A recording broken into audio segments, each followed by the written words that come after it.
colors, I'm not even sure the color. His bedroom is yeah, baby blue and a nice off yellow. Yeah, yeah, nice color. Yeah, does. You know, children room have to light it up and sometimes. So. That smile on your face tells me that something is going. Either the candle keeps going, the sun was shining very good today. All that. It's grooming and growing. No one may knew, No, yeah, sorry, I was not have my mic on. Go ahead again, so. Oh, okay. So I was not on air. Yeah, you maybe hearing you from my mic. Yeah. Okay. Well, I was just saying that smile on your face. It seemed to be something that is brewing somewhere because you have that smile and it has been consistent since you came in studios. Yeah. So let me just congratulate you on that smile. However, let me just say good night to the constituents of Roseau Central and the people of Dominica by and large, the UWP executive, our leader, Honorable Dr. Thompson, I always call him so, our executive, and members of the wider UWP family, and Dominicans at large, every Dominican, because at the end of the exercise, we are not about partying. We are about, of course, we belong to a political organization. This is our show. We have to take honor of it. We take ownership of it. This is the United Workers' Party show, and I'm proud to be a member of the United Workers' Party. But at the end of the exercise, when we speak of issues, we speak of the issues affecting every Dominican. And so let me say a special good night to every Dominican, those who are listening via radio, via the internet, via the television sets, or even in the car stereos. Let me say, wherever you are and you are listening, let me say a special good night to you. Let me say a special good night to Luge. We miss you tonight too. You are not in, but for sure in spirits, you are always present. You have been doing a tremendous job, and Roseau North has attested to that already. They have said on numerous occasions that you have been a man with the people. You have been working in the interest of the people. And as I am on that, let me congratulate Danny, because all the initiatives Danny had taken really the goodwill playing field. I saw some of the work is being done, but it is not new. I mean, those were initiatives of Danny, where he had that track around that field. He had the promise of lighting it. Now I see lights. Always a very small field. It is not of international. Lindo Park is not of an international standard field. It's not the best in terms of what I'm saying is that a right size field for any real match. But at least the upkeep of it, I'm happy to see that kind of work going on. And Danny, let me commend you for leading that initiative with respect to all the plans that you have had. Although this government at the time tried to curtail some of the forward movement of it, but they have come to the realization that the ideas that you've had were so very important to the upkeep and development of this field that they had no choice to just go away. So let me commend you for the leadership on that. Yes, Bags, I heard you talk about Irving today. I know the passing of Irving is regrettable, and he has been ailing for a very long time, and the good Lord, who is the master of all, yes, said, I'm calling you home. But in respect to his contribution, he's done well for Dominica. In fact, somebody just sent me a text telling me that Mighty Ugly, I don't know if you've heard of Mighty Ugly, in 1976, wrote that song and sang Shillingford Drive-In. Yeah. Remember that song, Shillingford Drive-In? I could remember that vividly. Only Shillingford Drive-In I could remember. Right. So Shillingford Drive-In tells me that Irving used that bat and he used it to his best of his ability, and he got a lot of boundaries for that. And so the work that Irving has done at that time in his heydays of batting, and Norbert Phillip, I think that bowler, he was tremendous. So they had that, kind of combination. What was good about it and remarkable about it, they represented Dominica on the West Indies side. So that was very good. So I'm not a person who I'm avid cricket fan or lover, but I follow cricket, and what is sad about all of what is happening is that you find our people are moving on. The great sportsmen like Irving, they're moving on. But what we haven't really had substantial replacement due to the fact that the facilities and over the years that we have had a downturn in sports, and the amenities, the facilities are not really there to help people. And I always say, you have to complement, there has to be a marriage and a sort of relationship between sports and education, and we don't know about those academics, but people should be able to upgrade their sporting skills where necessary, because you see in the IPL, in the Premier League, you see that doctors play cricket. Yeah. You see, so even some people who have their profession, they take some time off to choose a sport of their liking, to enjoy it, to be part of the social setting, and to give their best. So it is not just about academics, is about making people relax. It's a form of relaxation. So sports, it's so sad to see that sports has degraded in Dominica, And over the years, imagine as we speak, they boast so much about that forecourt. We always know the forecourt at the Windsor Park Stadium. Perfect. It was never a sporting facility. They boast about being a netball, first netball facility forever. But go there now. You have more FET, you have more speakers, you have more tent. And every time you have to integrate between sports and FET. But there what? FET take precedence. So it's a 80-40, 80-20. Sports is 20% and FET is 80%.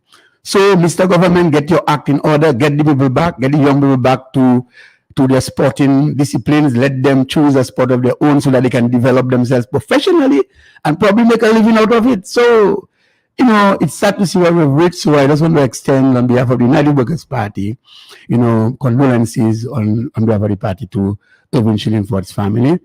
I mean, some people will say, but it's so it is. The Lord, good Lord, bringeth and he takes F.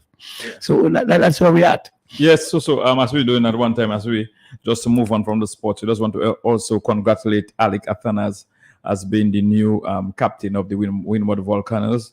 The 24-year-old is from Granby. Oh, that's commendable. He's showing promise to be on the West Indies team, so they're giving him the opportunity to captain the team. Yeah. And there's also two other Dominicans on it, Calvin Hodge, who was the captain before, and also Mr. Jelani Robinson. I just want to congratulate the three of them for making the Windward's Volcano team and wishing them all the best in the Windward Island West Indies tournament coming up very soon. Beginning at the end of this but month. I will say today to them too, if they feel that their growth will be retarded in their future, especially in Dominica, they should find some alternative playing grounds, like probably participate in the St. Kitts Premier League. Go there and to boost up themselves. No, I'm saying that because the point is not only being on the West Indies time for a season, but if you want to grow your talent and to develop yourself into that sports master that you want to be, you have to be at it. It's just like you want to be a great swimmer, you have to be in the pool, you have to be in the waters, learning and getting the techniques. So to enhance that skill, they should move on. Do not wait until there's a little league in Dominica. So try to get themselves marketable and go out there and participate in other teams so that they can grow and be recognized as well. All right, remember, let me just take this phone call. Somebody want to call us already. No problem. Take the calls, man. Take the calls. Let us interact with the people, man. Good evening. Welcome to the Workers' Voice. Yes, Sparks. Hey, good night. Good night. And Lambi. No, Lambi left. Not there. Lambi left already. Oh, Lambi, how are you all? Good, man, Mr. Barry. I heard you a while ago. So while I'm seeing you, boy. Before I give my little piece, that makes sense. Zimbabwe is to win on the family, man. Okay. And then he's gone, but his legacy will remain, man. All right. Because Irvin was the George Headley of the Windward Island and Dominica. Right. I remember, and he played many matches here in territory, At the time, Cavaliers back. Yeah, I played a few of them at Jolly John with him, for sure, against married men and the others, people like Aka and all the others. At Macutri, or Winwood Baton, 135, cannot out. Not out. Not out, cannot out. And how many you scored at that time? Meanwhile, I support so fully about our sporting facilities, man. We need to upgrade these facilities, man. Yes. And because you have Londonderry and Castle Roof, these are two main sporting fields for the schools, Right. And these grounds are not yet. And we have a big Layo Park. Yeah. We can develop Layo Park into a racetrack, I think. You're right. Layo Park is very big. I play cricket there with Cavaliers as well. Enough, yeah. And then it's big enough, man. Layo Park bigger than a recreation ground, Yes. It's very big. Much bigger, man. And then meanwhile, we're preparing for all external athletic events, but we do not have the facilities for athletes to practice, man. Right. Because when you go to this, look, we are warming up for Bahamas. And don't speak about Jamaica. Jamaica pump millions into the athletics. That's why the athletics is so good. So we in Dominica, we need an upgrade. All the grounds, even big, the Portsmouth Savannah. Yeah, Benjamin's Park. Yeah, it's a Savannah, yeah. Portsmouth should be, because Portsmouth has been there back since 1893, Yeah, I went to the Windward Islands youth tournament that was being held sometime last year, and I went around the Benjamin Park, the pavilion facilities, and St. Vincent and one of the teams were playing, and maybe Grenada. And the upkeep of the yard was very unsightly. I was very disappointed when I went there. You have two foreign teams playing, and it was not properly. It was very unsightly, very much so. Need upgrading, man. Yeah. I mean, come on, and we, because especially the schools, Right. like London area has a nice pack for the school. Yeah. Castle self developed, Right. Something has to be done. Okay. Thank you very much for calling. Are doing better, than us. Right. Like Trinidad has Prince over the brand. We have a good facility in Diego Martin. For sure. And I just up my Shanda Paul being still there. So come on, man. Let us see what we can do. Anyway. All right. Thank you for calling. Program, man. Thank you, Mr. Yes, I. All right. Take care. Yes, man. Yes, I. Take it easy. Thanks. Coffee, something that the United Workers Party did in its time in office was building pavilions around the island. And what they were doing, they were they were decentralizing sports, but also decentralizing the youth rally. And the one they held in Portsmouth, they built it in Dublin. They built a pavilion in Dublin in 1919. I can remember that very well. Then they moved to Granby. They built a pavilion on the Granby playing field. Then they moved to Cassibus and they built a pavilion in that area. And now the pavilion in Dublin has been completed. Yeah. No, because they built the facility, the shell, and they left it up because they were not there for that long. Yes. 4.5 years. And it took that government 23 years. When after Mario, I think Mario or Erica, it was Express de Zeal that made a contribution to rehabilitate the Dublin playing field. So I am not even sure who is funding the completion of the pavilion, but it's a nice job. I see it's going on. I have to I stand corrected who is really doing completing, but it's being completed after 23 years of this government in office. And it shows the lack of interest in sports. And he made a very important point earlier on, Mr. Coffee, that we shouldn't overlook about the importance of sports in the communities. When you had after people gone from church to praise to thank God for the blessings, Sunday after Sunday, the entire village is on the playing field watching cricket in all over the island.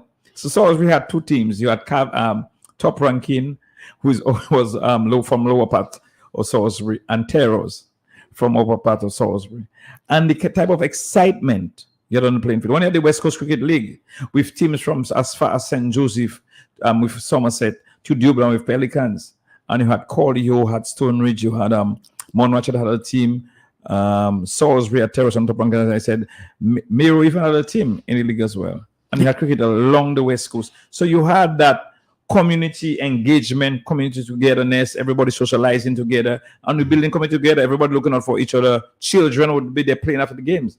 So we have lost that. Everybody at the home watching TV. So if 22 years later, then 23 years. 23 years later, then you are able now to complete a pavilion in a certain village. Yeah. The lost opportunities that have been recognized right there. And the point is, one of the reasons why I believe, and I know the sporting minister at the time on the United Workers Party had said about sports development and sports enhancing of sports and sporting development, is the reason for keeping young people engaged with respect to the physical abilities in terms of their good health, exercising and so on, and more importantly to seek scholarships. Because before, what used to see happening is that when you're involved in sporting disciplines like basketball, like football, you'll have various scouts around the world come and observe your local league and may have seen potential in a young guy and say, look, this guy may not be the best now, but if I recruit him for a certain team, he can get the growth, he can get the training, he can get the necessary, skills required to generate into some mega skill and to probably be playing for a club and earning big money today. Because sports playing very much. Sports is playing very, very, very highly in terms of football and some other sports around the world.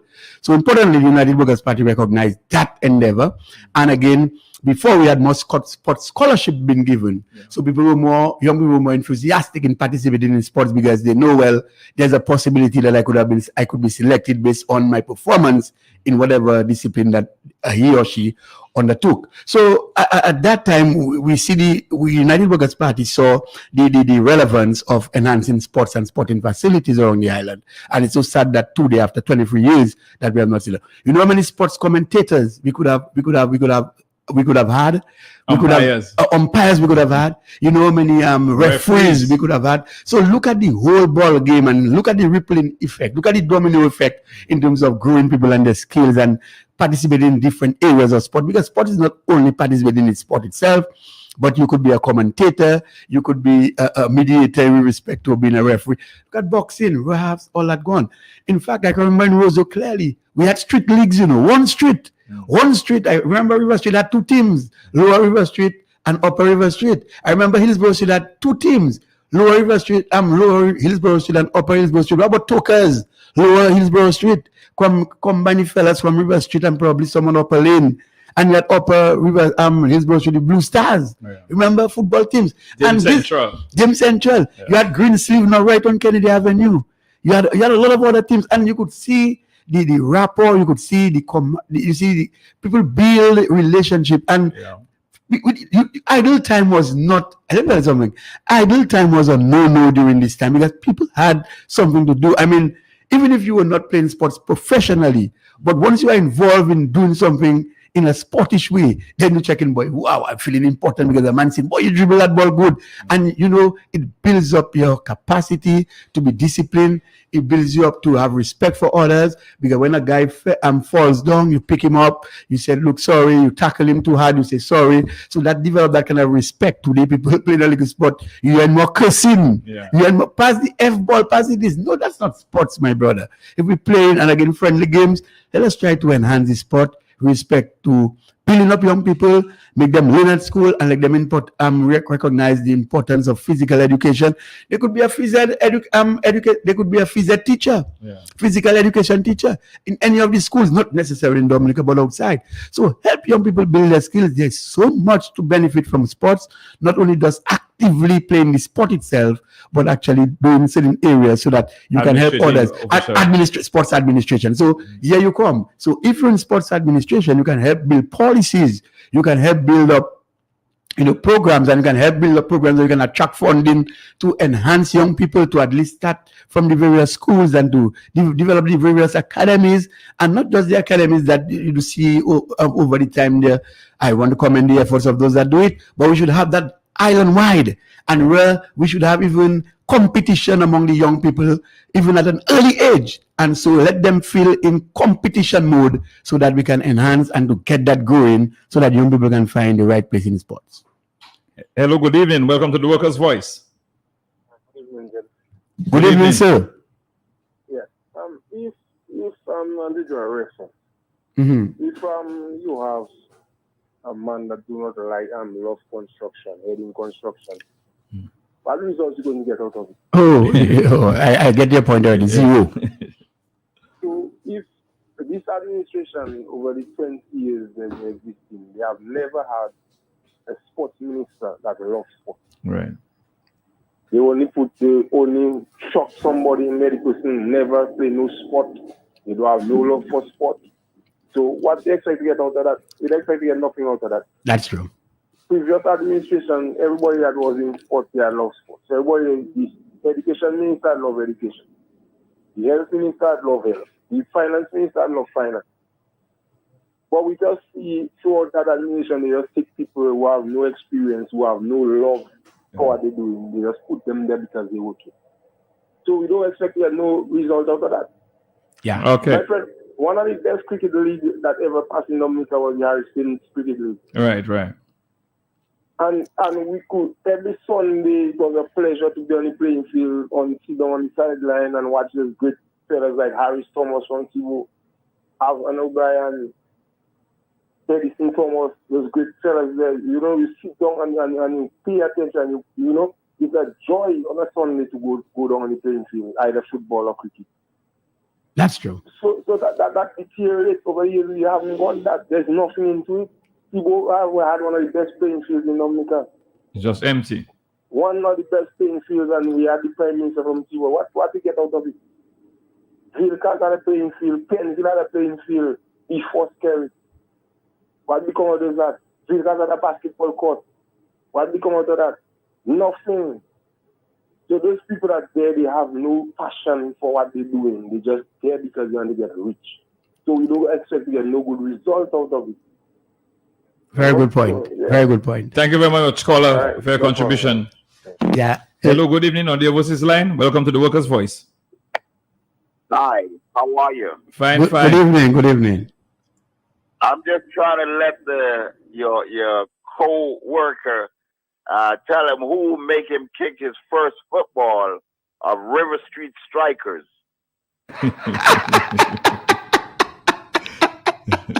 Eddie, is that you? boy. You see, we must strikers. Yes, it's correct. And imagine that. And we had, come on, those were the days. And we had that team Pete till long. These guys, man. Even the Joseph Isaac, these guys, we all played. We played great. We didn't have time to just rest. From school, you do your homework. If you have something to eat, you eat and Winsterback. Morning is Winsterback. Afternoon is Winsterback. Evening is Winsterback. And earlier on, I talk about Tukas, but it's really Dim Central, right? Dim Central. This is your coach. This is your former coach, Egbert Isaac, calling to say. Yeah, Eddie. Yes, I know that. How about the boxing too? What about the boxing in the pavilion? I heard you talk about football. Yes. Good. That is good. Eddie, boy, good to hear your voice, man. All right, I'm enjoying the show. You all have a nice night, yeah? Thank you, man. Thank God you. bless.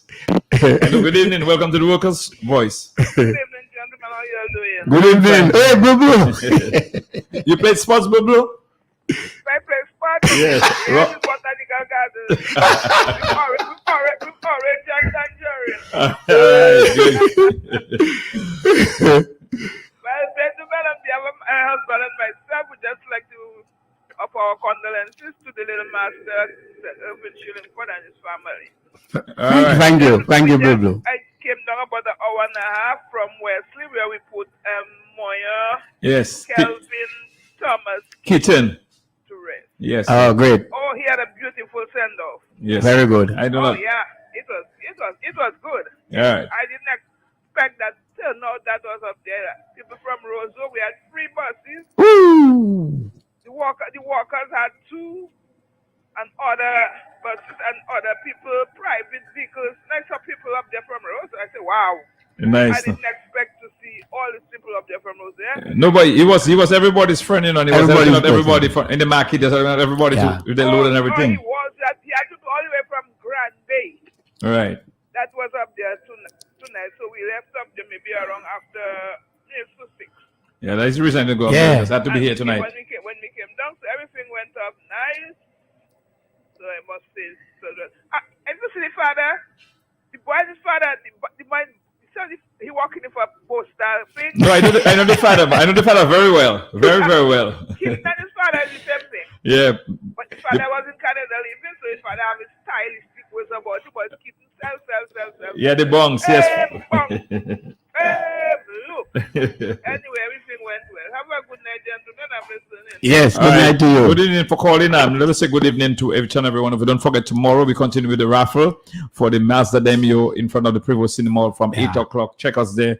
We're not a raffle, but we're selling tickets for the raffle. We just want you to join us there tomorrow. Just pass by and buy your tickets. Only $5 per ticket. And those of you who can't make it on a Saturday can pass by our office during working hours and on 6 River Street, the blue and white 3-story building. Go right upstairs and you'll speak to our secretary until And while they're buying the ticket, they should also look at seeking membership of the party. Pay your membership, you get your card, and then you continue your monthly contribution. You can even do a monthly contribution, or you can do it on a yearly basis. Yeah. So you have a one-off payment, $5 a month, and you could give a 61 them, or you could give more than that. Some people give more than that beyond what it is called with respect to what we're looking at the minimum for your membership.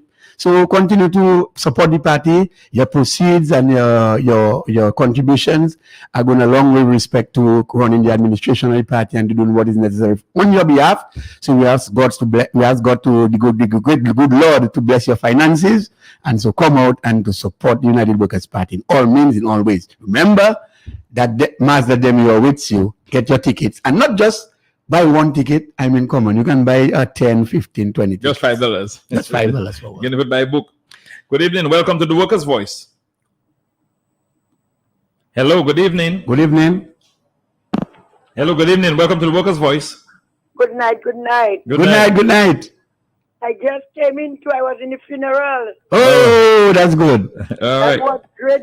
Asked Zalugi, I gave my speech. Hey, that's great. That's great. That's Yes, great. I have plenty food and drink. Oh, And my I God. there, you More your party know. share. So I The ever- big boy. Big boy.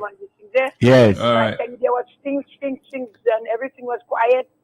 A lot to eat, and the service was good. All I right. gave my little speech too. All I right. never believed that there were so much people like that. All But right. the father asked to tell you, picture of everything. Walk the same thing, everything, same function, same everything. Okay. Yes. Everything was wonderful. Because we will, myself and some other people, used to take care of Moyo. I mean, Solomon Lane, Mrs. Alexander and her family, Very good. Robert and his family, and Right. myself. Thank you, man. Thank you, patriotic sister. Patriotic All right. sister. Thank you very much. This job, it brought me up, but I just came in there now. Wonderful day. Thanks for the- Wonderful people. Thanks for the A great lot of work. people, man. All right. God bless. Thanks for the good work. May God continue to shower his blessings upon you all. Yes. All right. Hello. Good evening. Welcome to the Workers' Voice. Hi, good evening. Good evening. You know, guys, Hello. Are you with us? can you hear me, sir? Can you? Yes, we hear you clearly. Just speak. We hear you. Just speak clearly. Go ahead. Go ahead. Yes, so I was saying, I really want to thank you for coming out there to really give some sense of hope to the people of Dominica. And I heard you all mention just now about the sporting facilities in Dominica, how they have been neglected, and I mean, rightfully so. I mean, a place like St. Joseph, I know St. Joseph used to have cricket every Sunday, like Patrick mentioned about the West Coast League, where you had Layu from Layu back to Dubla, and you know that is good and good. But I don't know if you guys realize, these guys, the main objective is to destroy. They came here to kill and to destroy, because I heard the sitting power rep, Hookan Phonics, Melissa Popon, said that they're going to do improvement to sporting facility. Can you imagine? Listen to the exact word you use. So these people, really and truly, they're lost. They don't even know what they're about. They don't even know if they're coming or if they're going, guys. But again, I personally believe that we have to keep our hope alive, and we have to take back this country and bring it back to where it rightfully belongs. To have all our sportsmen and women from St. Joseph thriving again. I mean, if you visit St. Joseph right now, you can. I mean, geez, I can't even find words to explain what's going on in Dominic. It's just like, I don't know, gentlemen. It's just hurting right now. Take care. All right. Thank you very much, The caller. people you can call in, call in and let us interact, man. Let us interact. Let us interact. Yes, as we're interacting, Yes. very interesting program. We started with sports, but I want to. But I'm sorry to Yeah. before you go, because let me just say, because I want people to understand that what is going on right now, and really the disinterest that this government has in sport, or the non-interest, if you prefer to use that word. And you see, as we have that present Windsor Park Stadium there right now, that Windsor Park area, let me tell you something. The Windsor Park was of a smaller dimension, and we had multiple sporting disciplines taking place at the same time. You had football, you had netball, you had basketball, you had volleyball. Let me tell you, that was happening, you know. You had boxing in the pavilion, you had track and field on that side, you had cricket on the side, and all of these sports had their large contingent with respect to participation. And everybody had their say. While the bigger guys playing their big league football, on the side, fellas playing their small goal. And so, and you had the technical, remember, there was a wall separating the Windsor Park, and there was technical wing. So we Grammar school never had grounds. the grammar school grounds. In fact, we used to call it tech wing. But the point is, what I'm saying is that the grammar school grounds. But we never had where we were shifting or integrating with music and FET. With sports, sports had its own area, and FET had its own area. Yeah. Today, Boy, it's amazing, you know. A small area like the forecourt. Every time the people are settling, trying to enhance their performance with respect to their skills in their sports. These people only come and they put a tent and a fet and a fet and a fet. As I told you, 80% fet, 20% sports. So really, if you measure what is happening now, they boast of an improved facility, but you can only play one major sport at a time. It's either football or cricket. And once again, the gate always locked. Yeah. The gate is always locked. Lock the We gate. had lock the gate. The Windsor Park was freely open. Anybody could walk in and play. But Coffee, let me tell you, I play cricket at the Windsor Park training with under 19 from 1988 Right. to 2000 to 1988 to 1990. Right. So I was at Windsor Park at that Right. time. Right. And as you rightfully said, but the grammar school ground as well, Tech Wing. Right. That's where you had a Hosey and them having softball cricket as well going on. That was the Carnival City. That's probably the extended part of it. Right. So that's where all the entertainment was. Yeah. Only entertainment you had inside of the Windsor Park is where the basketball court where you saw semi-finals. Semi-final, of course. Right, Yeah, right. semi-finals. Yeah. Right. And I can And tell already you, off season. Right. Yeah. and when in the Windsor Park, as I said, all this type of disciplines were taken on, and you had the afternoon. You had people just come in and sit down and relax and watching, checking the sports, Right. you know. Right. I mean, it Yeah. would be amazing to see them got people that would come there in the afternoons while we were playing sports. Them got people sitting on the pavilions and they're watching you and then encouraging you, you know, what you're And doing. it's not like no, we had additional closure of the Windsor Park. You Yeah. remember you had the Rosa Girls School, the existing Rosa Girls Right, School and building. boys' Then school, the, right. and then the health center was there, then that turned into the Rosa Boys School. Right. Same time. Then you had Mr. Beachy occupying a big garden on that side. Yeah. And people were enjoying themselves and everybody Right. was enjoying themselves and had a chance to play. Yes. Today you lock in a sport That- facility on That's where Dominican. that's why I met you had Kurt Libino and his brother. Of course. There were some Olympians, or one of them Yeah. athletics. The Harrises. Right. Then you had that's why I met the netballers like Candia and Elisa Charles, like Mr. Norris Charles' daughter. Forget Choco, Right. long distance runner. Right. You had Candia John. You had the javelin. She was a thing. Casimir, Lisa Casimir. Right. Don Williams. Right. Jerome Rubin. Okay. I met all these people there at the Windsor Park Yeah. on the train. Of course. So they were in different discipline, but we were all training together. Yes. You know, you had Brian Hamilton was playing cricket and football. You had Chochi and all That the Bruce Philip, that long jumper there. right, all these guys. You know, yeah. I met them at the Windsor Park. That is springing on that. So thing. while you were there, Paul Volt and so man. while you were there, Stephen playing cricket- Hager. right, while you were there playing cricket, coffee. Some playing the athletics on that side. Yeah. We were running across the perimeter of the playing field. Of course. Them long distance runners, Yeah. track and field, going on right in Windsor Park. And you had and now we had these young men and women who were in the Roseau catchment area, who were playing sports and had access to the Windsor Park. Where you lock them out? Right. Where are now? Right. Where are they playing sports now? No, we are agreeing. We must agree that times have changed. Changed, yeah. But you hear that? Yeah. If the facilities were maintained, yeah. then people will have an interest. Yeah. But since once it disappears from your eyes, as if it doesn't exist, and this government actually let that disappear from this blue line. But what is happening at the week? I never playing sports. I played cricket for maybe close to about 20-something years. Yes. First division cricket.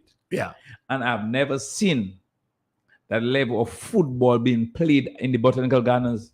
That have never happened But before. we had league. I played for the St. Mary's Academy. You know, you had that inter-school league. Yeah.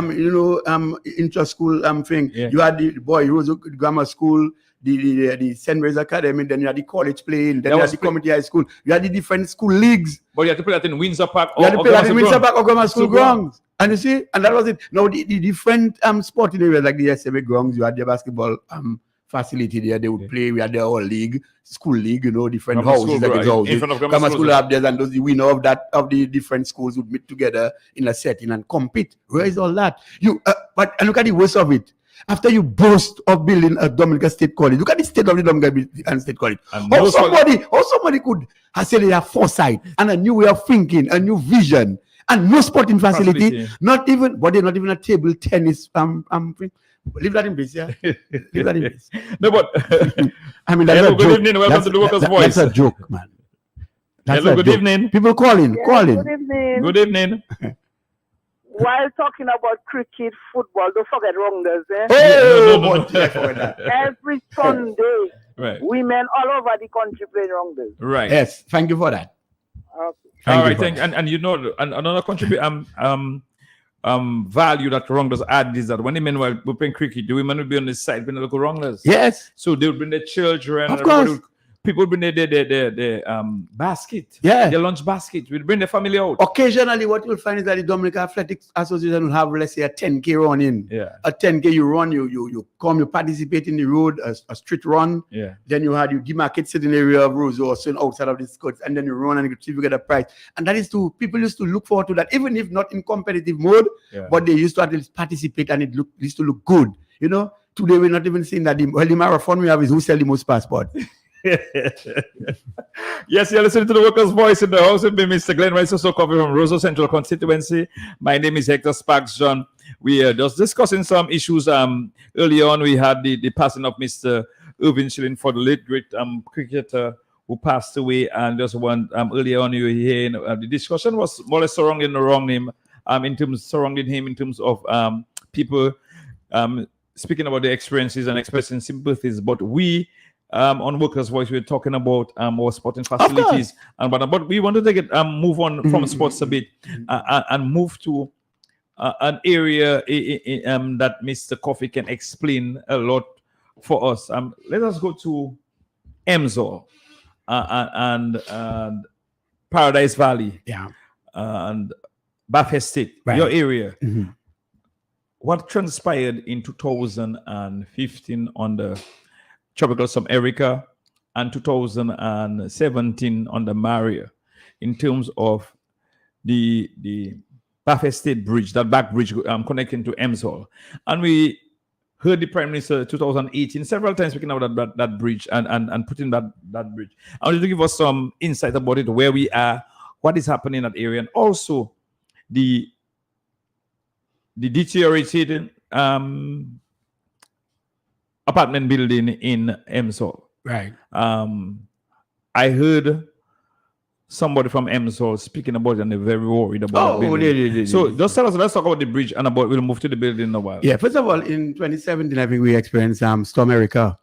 15 Erica. 15 Erica, and then 17 was Maria, right? So let's get that clear.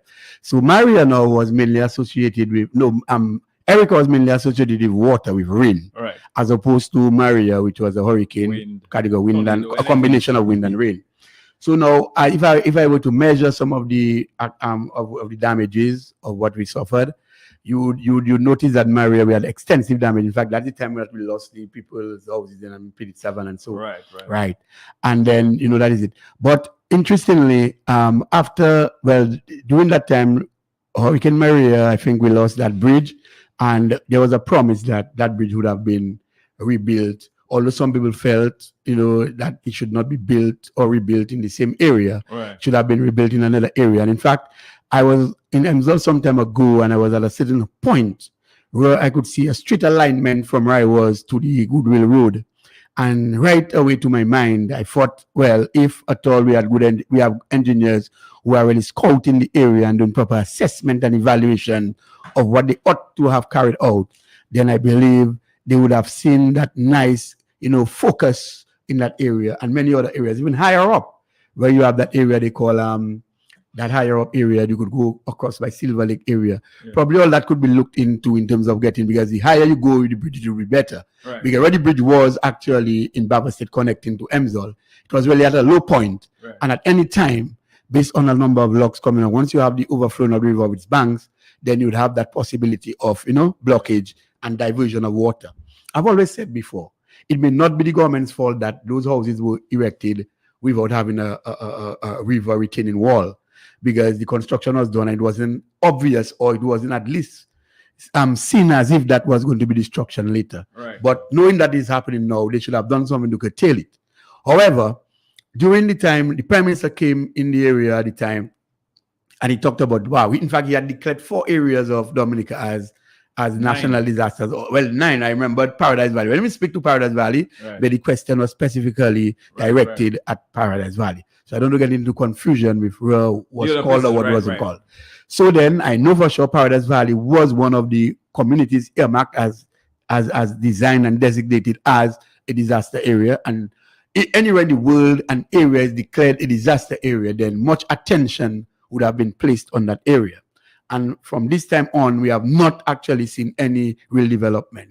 In fact, I've said before, it would be easier to put a wall as opposed to replacing the people or displacing them to other areas.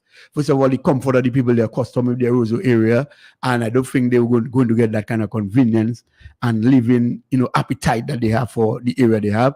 So it's easier to at least build that retaining wall.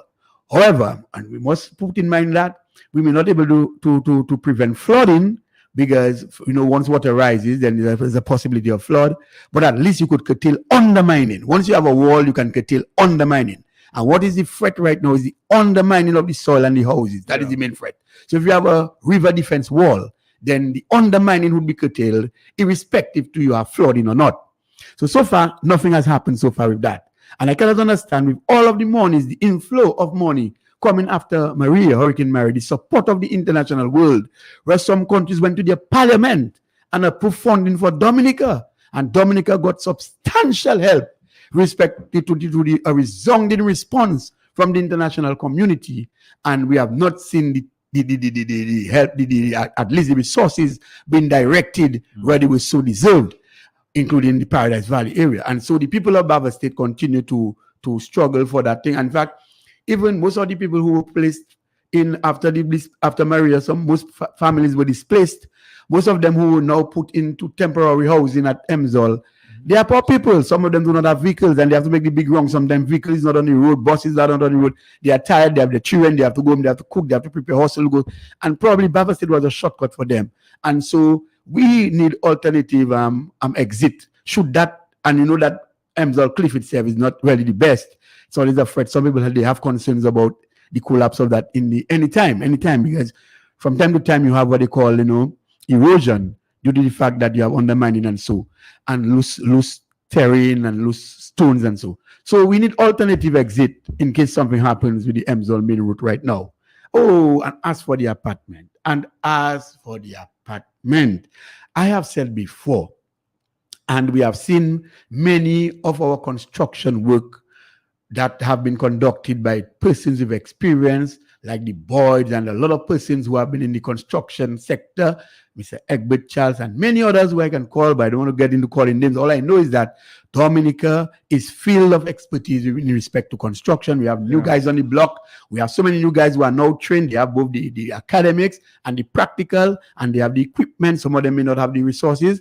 And our own government, has said it is on record that our people are not skilled enough to execute their work. But if I recognize as a government, or if we recognized as a government that our people are not skilled in carrying out good work, what do you have to do? You have to equip your people with the skill. And so if you have come to the recognition that your people are not so well equipped to carry out that the work that is so needed in terms of construction, probably tiling, electrical work, plumbing, and so, you have to at least develop training modules so that you get people involved in the training development and in the enhancement of their skills. So no longer will you say that public works, putting money in public work is a waste of time. Public works is not supposed to be just only doing roads. Public works should have an arm of persons doing construction. So they should have been a little bit diversified with respect to, yes, being on road maintenance. But if they were equipped with the right skills, you'd have placed a unit, a construction unit, then public works could get into the maintenance of government buildings whenever we have storms or whenever we have disasters and these buildings are struck and are damaged. So the point is you have to have foresight to see that. And so our people continue to suffer. And I was talking about the apartments. Oh, it's so sad to see. These apartments do not have 10 years now, 10 years. And to see the state of them. Imagine the people are living in these dilapidated apartments and they are afraid to talk. Imagine I've been going around there, checking one or two people there, at least doing, if I do deliveries and so. I see the conditions of the apartment. It's not my business to go about talking about people. I'll not call names. But the apartment unit right now at Emsall and Baffa State, they need attention. Notwithstanding the nice red galvanized you see on it shining when the sun is blazing and glazing. Just go and have a close-up look at it, face to face, and you will tell yourself, should people be living in that condition in today's world, especially when you claim that you have modernized living standards for people. So they're So- afraid to speak there. but they're afraid to speak. And some of them they wet in, some of them pigeon. There's a pigeon habitat. And when pigeon come in a place, what is happening? You have feces, you have their urine and so, and that make a mess and smell. Some people even have to go as far as trying to put ceilings for themselves because the ceilings are all going down. You want to put up your television on your wall, when you press when somebody coming for a drill, the drill going through the drill, instead the drill body hole, the drill going through the cardboard. Imagine that. It's sad, it's absurd, it's disrespectful.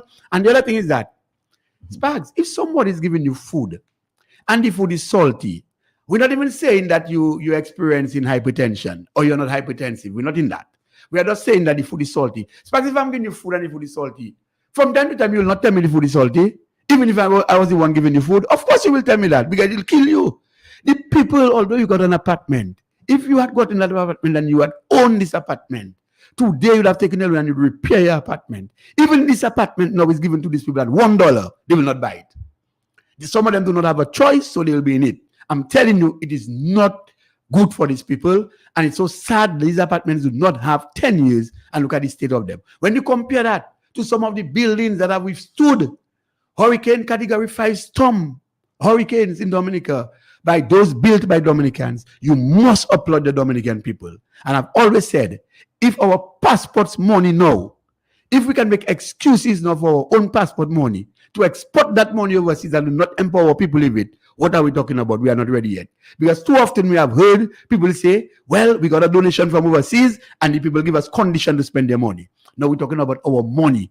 Our money should be used to empower our local Dominicans. And today, had we spent that money on our people, you'd have seen truckers with better dumpers. They would have buy better tires. Some of them would have been able to spray their trucks. Some of Insure their trucks too. Insure their trucks too. You know, you'd have empowered people to have more tools. But people would buy more caterpillars, more backhoes, more equipment so that they could be properly tooled. Because you know, when you're highly mechanized, your work comes easier. So I think this government has lacked the ability to empower its people.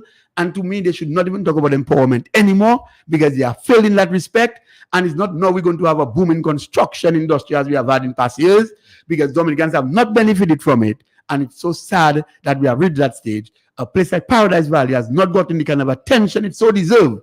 And even now, I'm going to try to do something for myself because I'm seeing that if I do not put something temporarily to at least hold the soil, maybe one day while I'm sleeping, I'll be in the river. Wow. Good evening. Welcome to the Workers' Voice. And good evening again, gentlemen. Remember the Barfest Estate and the Emswell apartment? They couldn't tell them who to get to build it. It was loan money, according to Scary. It was a loan to build the Barfest Estate and Emswell apartments. The White House, the Charles Saville live in there, electoral office. So it came under that same money. Right. And also to help with some of it, I think, was to help the college. So it was not, I get it, and foreigners that work on it, the Chinese that work on that apartment, the both apartment building, Emswell and Barfest is Chinese. They bring down everything. Everything.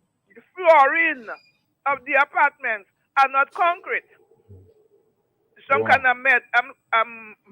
I can tell you, I went in them. I like to see things for myself.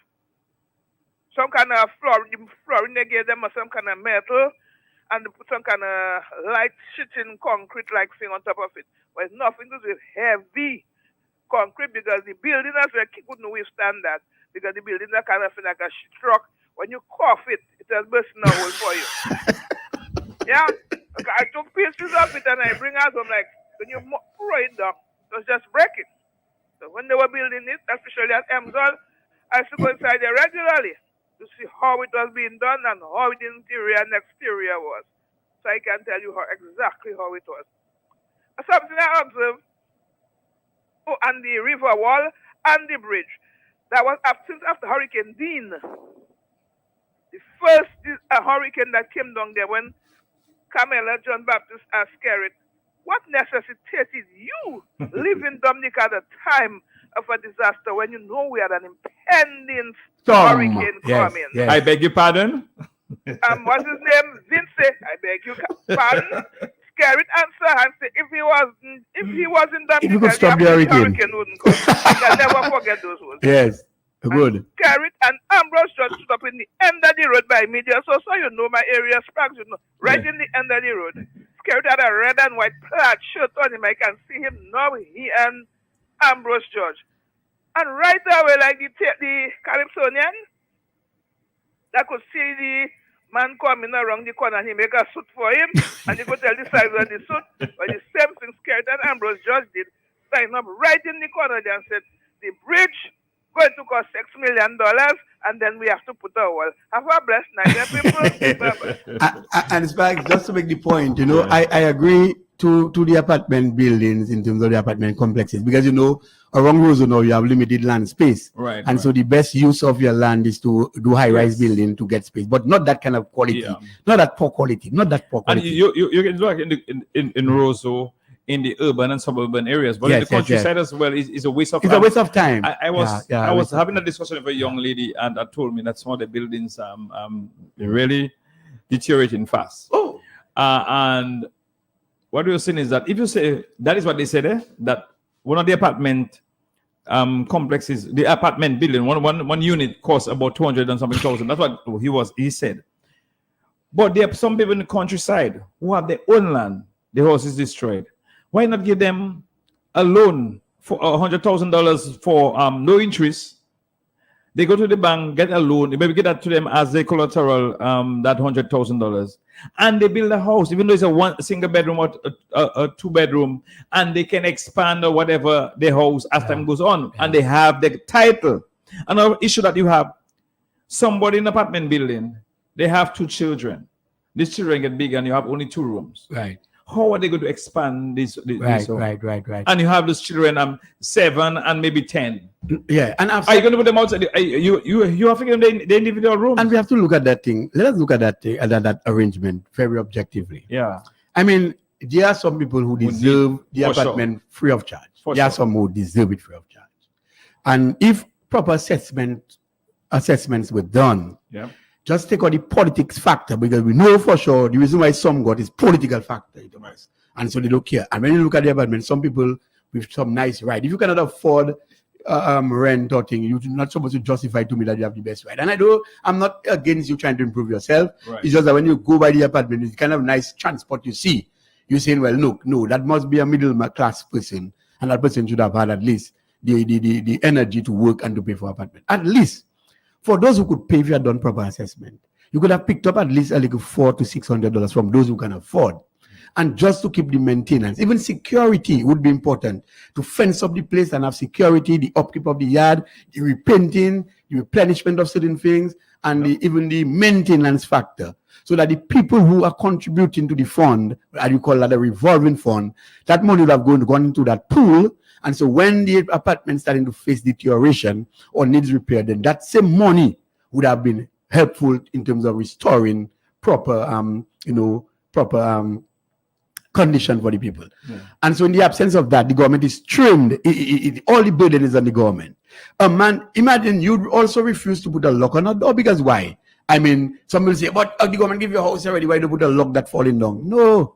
The point is, you're going to expend all your resources on something that is not yours. That's not the culture we know. So, Mr. Government, wake up. The people are living in a deplorable condition, irrespective of how nice the building look or the roof inside there, and the kind of poor condition living of some people. Just go and check it up there. The house is in a bad state, and one of the things they should have done while they had that apartment done by the stadium there, what they should have done is to transfer some of the people there, let them stay temporarily, then fix those apartments, and have the people go back to the apartments, and then they allocate these houses. These guys are just doing things for political optics, and that's all they're concerned about, and they are not interested in the welfare of the people, and the people are under more pressure as opposed to being happy, and that is so sad. But the people in Emsall, as majority of people in Emsall, they will promise to get apartments, Of course. by the riverside, and they will not. Oh, and You know that? oh my God. Let me My, tell if you. you, I went there, I cannot believe that is where people live. I'm you know. happy that you told me about in our Emsal. So we'll talk about the two apartment complexes, one in Emsal, one in Baba State, but also to the one in Emsal. Remember, we have some people living where the Chinese had Yes, occupied in the- there. yeah. Oh my boy, in the I strata get houses you. there. Oh my Oh, bro. this- Oh my God. So I've never seen that before. No. Let me tell you something. Sometimes, you know, I don't like to expose, Yeah. you know, this I would put my situation. pigs there. The reason why I would not expose those situations, Man. we're talking about human beings that are living there. I went there. And I feel I'm insulted. I've been there. In fact, I took pictures, I made videos, but my heart was too aching to let show those it, videos go social media because it would be against my conscience. And you know, I have told those people how they're doing it. You have stagnant water. You have water that is not running.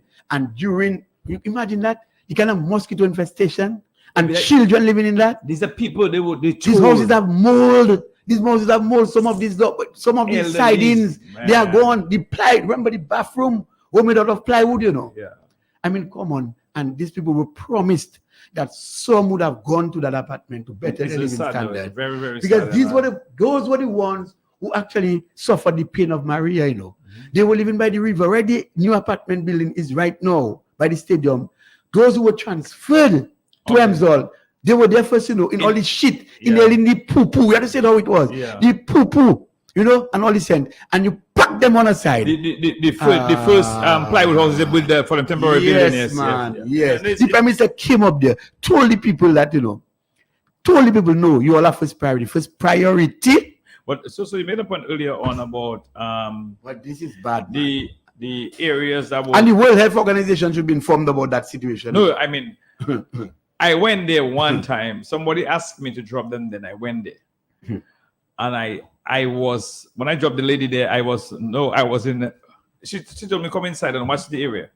I was shocked, you know. I'm so. I just want to talk about, No, not about you. I wanted to take photos. I said, that's was so unsightly. bad. That you cannot bring Yeah. Dominica to that. But standard. you made a point there earlier on of areas that was they call disaster areas. Yeah. It was about 9 of them, and Kulibi Street was part of it. Right. And Kulibi Street had never gotten any level of attention by the government. Now they're dredging the river. Yeah. After Erica happened in 2005, 2015, and in 2023. So you know that's about 8 years, and nothing in terms of a river wall. And we have been asking and begging, even a group from the community that did some replanting along the river, to help bring some shade and something to help with that, you know, and nothing was done by the government. Now they did some dredging because of pressure or something. And you're telling me that people living there in Kulibi Street, some people even saying I've never made mention about the conditions of the people in Kulibi Street. When I heard that, I was taken aback because I am one of the person I even got a problem with the Prime Minister in Parliament. When I told him that he neglected Kulibi Street, the last time he was in Kulibi Street was on the 5th of September, not even the 5th, the 5th of September, 2015, you know. A few days after maybe 10 days after, not even 10 days, a few days. You were one of the shining pirates after Storm Erica, you know. Yeah. Until everybody commended you for the work you did, you and Danny and all the rest, Yes. and even Mr. Linton. And until such time, I don't know what went in the government head because you allowed shun them, you know. I don't know. Yeah. I mean, and no, I'm happy that Corley got the river wall. Yeah. You paid some attention to Corley, but what about Kulibi Street? Yeah. The river runs direct. You have got nowhere to run in Kulibi Street, you know. If you have a flash flood or something, you know, luckily it's only one person that went missing during Erica. Yes, and I'm happy that you are drifting, but I want us to stay a little bit closer to Roseau again because we come back to that point you've been making, and it's the first time because this government they always boast about the first time this happening when it's in their interest, when it's in their interest, but they must also claim when the first time things happening that not in Dominican's interest, you know. It is the first time in the history of our country and in the history of Roseau that Roseau is without a health center. And let me tell you something, it aches my heart, you know, to see people coming from the tourist ship and they go to the gardens, they explain. If one of the tourists, for God's sake, just fall ill sometimes, where are you going to transport these people? Where are you going to transport these people? No, people from Roseau, the elderly they so love, have to take their own little stick. Some of them, their back already bent. and have to walk to Newtown or walk to Goodwill Hospital. Road. Or the hospital or Goodwill. They don't do the hospital. You have to go to the health center. Goodwill. Okay. Yeah, you have to Close go to port. for the port. Yeah. Where are these people going to get that energy to walk that far? I mean, it is a disgrace. And you're talking about enhancing Roseau, and that is the state of Roseau. Sparks, we have talked about. I mean, younger people seen at the Roseau Health Center. Sparks, we have talked about cleaning up the streets with respect to vending and how we are going to approach it. The point is, you do not only run people out of the streets, but you have to have alternative sites for the people. One of the recommendations made, and that's been coming from me for a very long time, other people may have recognized that too. But we have said, why can't you see? Because when I last checked, I checked 199, close to about 210 empty lots in Roseau, including houses that are derelict. And you could work with the owners of these properties and see how you could organize vending cubicles, organize them so well, and get the people out of the streets. So they're not vending on the roadside, but and you don't tell them just leave or charge them when they are in defiance. But you put them in an area where now you have sought alternative locations for them so that they can continue to survive. Because the important thing is not to drive people out of the city, but to get them organized in an organized way so that they do not actually litter the streets. So I'm saying, with all of the empty lots, they could arrange, get the owners. They should know there's a register of people who own the lands. You have your Ministry of Housing, you have different things. You can get registry, go there, you know who, get in contact with them or who they may have put to be in charge, and work out some deal where people can use these empty lots for housing cubicles so that those who vend just by the roadside littering could have a nice secured area, and they pay a small fee to maintain the city and to pay the tax to help the people. Like small fee just to encourage them and to make sure that when they are living, that these places are tidy, so you can have them standardized with respect to probably picket fences, having one paint. If you paint them in one area, or if you want to say all probably vegetable areas in that color, or all crafts in that color, those who sell in their legal clothes in that color. But it has to be organized. You cannot have people, in fact, the space on the sidewalk, you're already competing with the pedestrian, and you still have to compete with those that vending on the side. It's really not good. So we have to look at all these things. Look at drainage. It's still a major problem. Before it rains, the Roseau is flooding. What are we doing? What are we doing? We need to fix up the streets. I mean, yes, the sewage may have been, a little bit improved, but we're talking about when rain now, you are flooding. You are flooding of that. Drizzle. Yeah, when it drizzle, before it drizzle. And so that affects the businesses as well. People cannot park. So we really have a lot of work to do. And these people are bent on just trying to improve their lives and not the lives of the ordinary citizen. And I will say again that, and I'll make it fundamentally clear, that even if you may have seen Dominicans, you may be coming up from overseas, and you might see by the promenade and you say, oh, they're little fixed up. But remember, they had over 20-something people vending.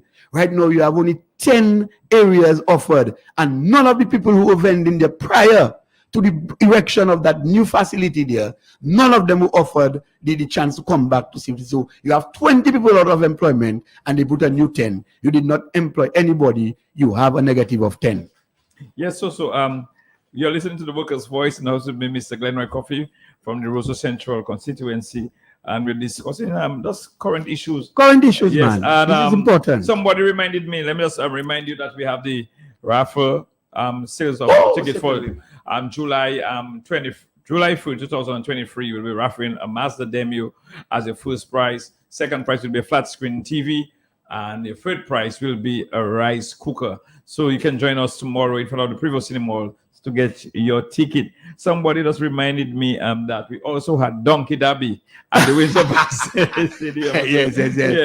Yes. So, but something else, you made a very important point there, Coffee. Not only improving the sites in Roseau with the vendors, or have them in some nice areas, but also you will be helping to clean the city, but of course, in removing those things. But another thing to those lots, if the government take up that initiative, we will take up that initiative when we get there. Of course, we will do it. We'll do that for sure. We'll do it for sure. But okay, you want it in the interim, we like to see something like that happen. Yeah. Also, so we had the Roseau market was a fresh produce market. Right. That's what I knew it. Right. I started going to market when I was about 9, 10 with my stepmom. Yeah.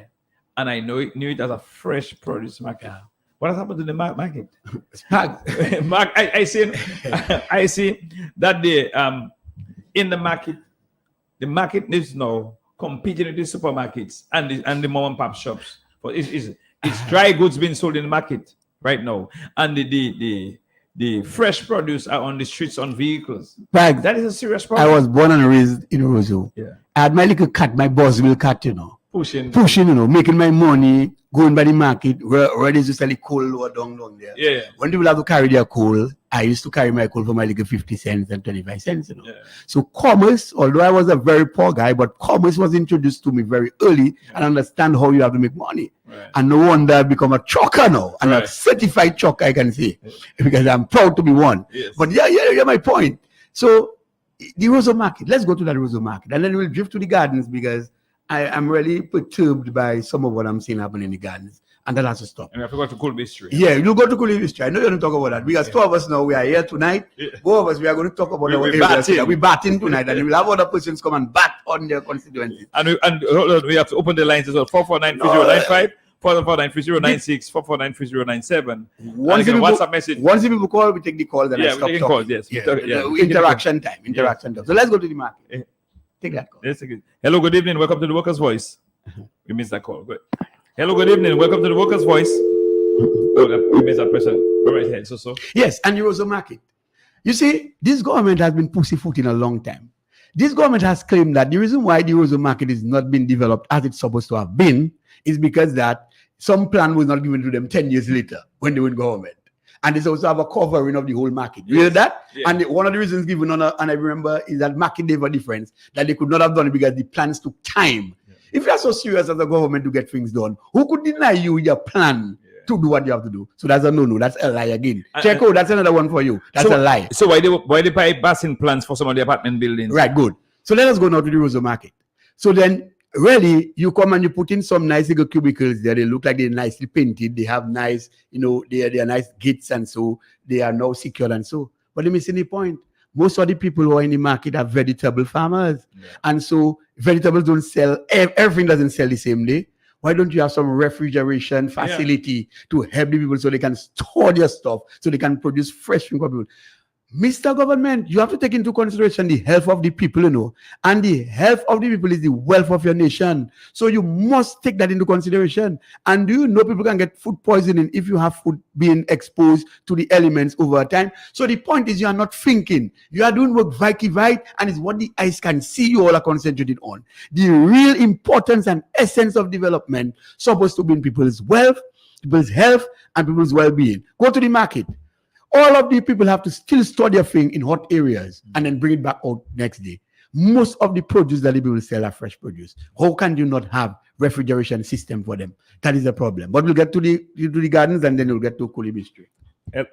Hello, good evening. Welcome to the Workers' Voice. Something else I have to say. You know, when the loan was taken for the apartments in Buffalo State and the State House, you know that loan had to also do with Roseau Central to make Roseau the envy of the Caribbean in 2009, 2010. We're in 2023.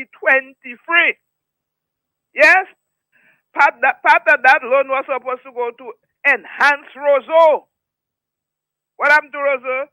Since 2009, 2010, 2023, Roseau cannot look like the envy of the Caribbean. I tell you, yeah.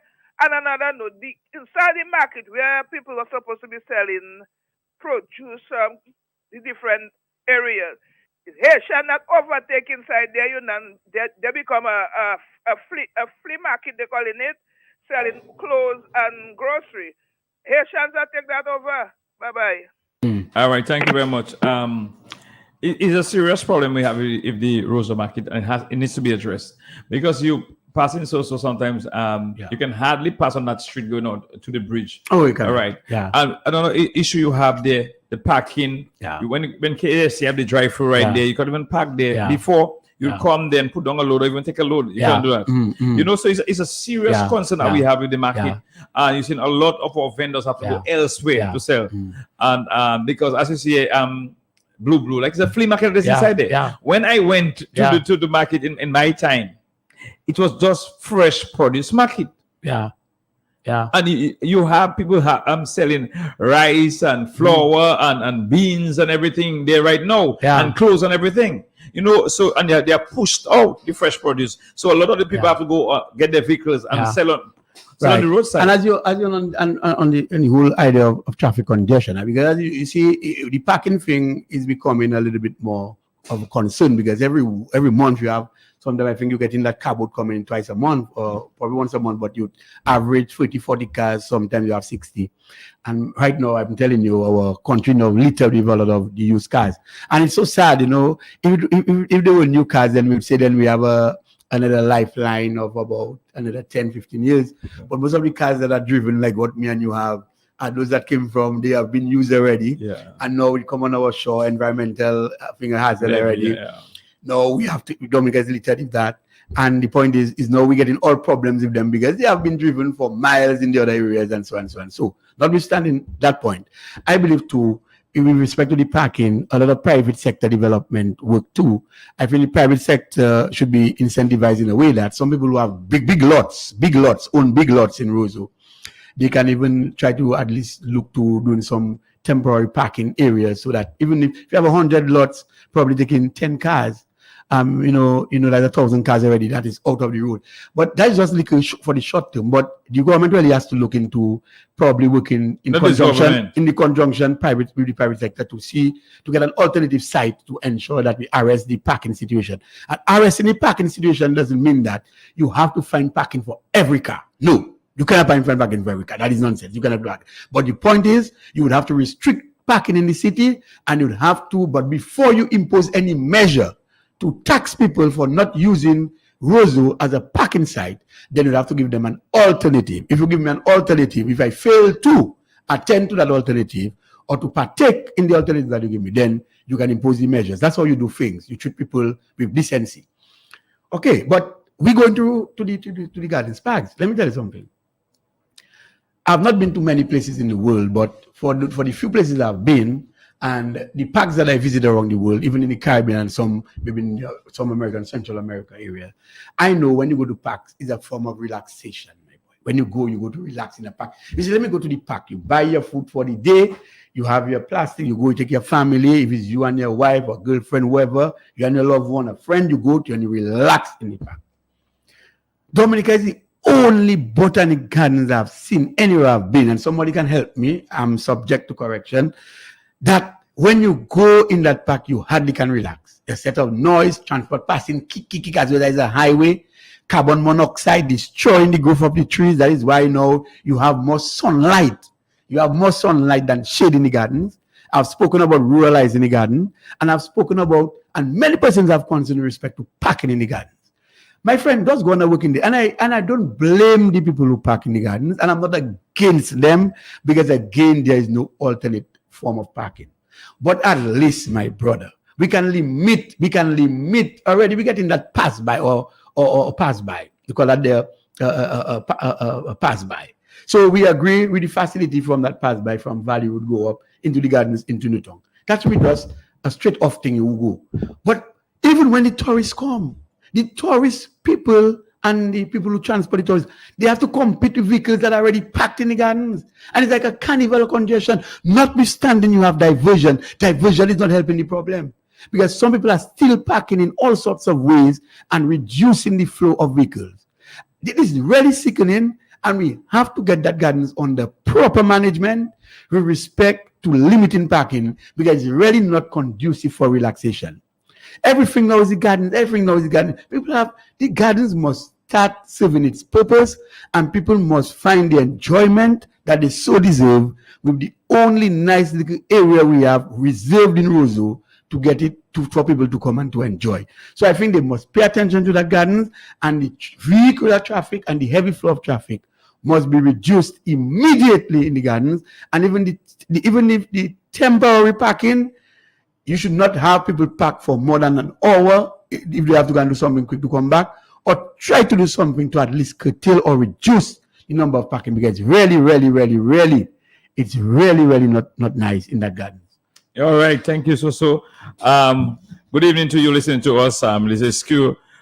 Workers Voice on Q95. In the house with me is Mr. Glenn Royce also Coffee. You can also follow us on Q95 Radio, Q95 FM Radio on Facebook, and on Q95 FM on your radio dial.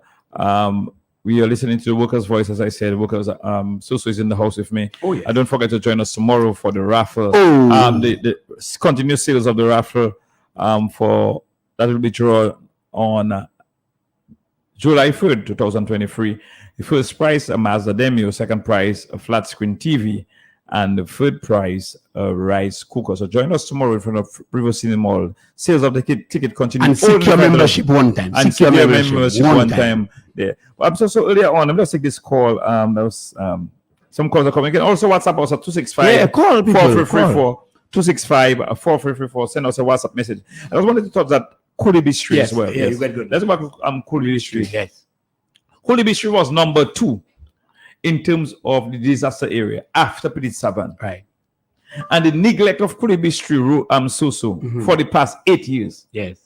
I mean, is shameful because Kulibi Street continue to give Labour the support.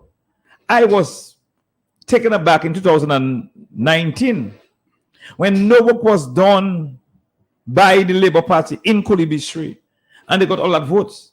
I mean, we should be responsible and mature enough to tell a government you had the opportunity to show us that you want to do better by us. And in totally neglecting the community. You have 2 rivers that is very troublesome in Kulibi Street. You have Lagoon Bay, the entrance of Kulibi Street, where you have a lot of the water from Monwachet coming down into Lagoon Bay. So within minutes, you have flooding in Lagoon Bay. And then you have the Kulibi Street River running through the village, where you have nothing to hold back the river, nothing to hold back boulders, nothing to hold back logs. And nothing has been done. There is also a bridge. There was one in Canal. The money was there for it. $40,000. That money went in NEP. But there's also a bridge in the village that connecting both sides. If an emergency happened, and you have to move on either side of the village. Yes. You cannot move. Yes. Because the bridge there is dangerous. Yeah. You know? Yeah. And Kulibi Street has been forgotten. Yeah. Yeah. But this election past there, money was flowing in Kulibi Street trying to buy votes. Yeah. If you have to buy votes, that means you failed. Right. Right. Right. And I want the people of Kulibi Street to put aside the division. Yeah. Put aside the different political differences, Right. the religious differences, and let us come together to ensure that Kulibi Street get what Kulibi Street deserve. Right. You know, and that is a problem that I have. So that is bothering me, that the neglect of Kulibi Street, where you had villages, nothing happened to them in 2015. Got apartment buildings, they got houses, precast houses everywhere. Right. And up to now, the Prime Minister said that they were going to get land in the Salisbury area for about 20 acres of land in Ban, close to Marcus Street, to house people of Kulibi Street. Up to now. And there are few people in Kulibi Street saying I have not said anything Yeah. on behalf of Kulibi Street in Parliament and elsewhere. Everybody, I mean, I have said it. Something that will never happen to me as a politician in Parliament. Earl Williams was our Pal rep. Earl used to make presentation in Parliament about the constituency, and they would say, Earl said nothing. Right. And I heard that, I learned from it. I say, I reminding them in Parliament every time that, remember, I made mention of that. I'm going to repeat it again. And it totally, Kulibi Street is neglected. There's one of the best mechanics on the West Coast is Cleve. Cleve have his mechanic shop by the school. Yes.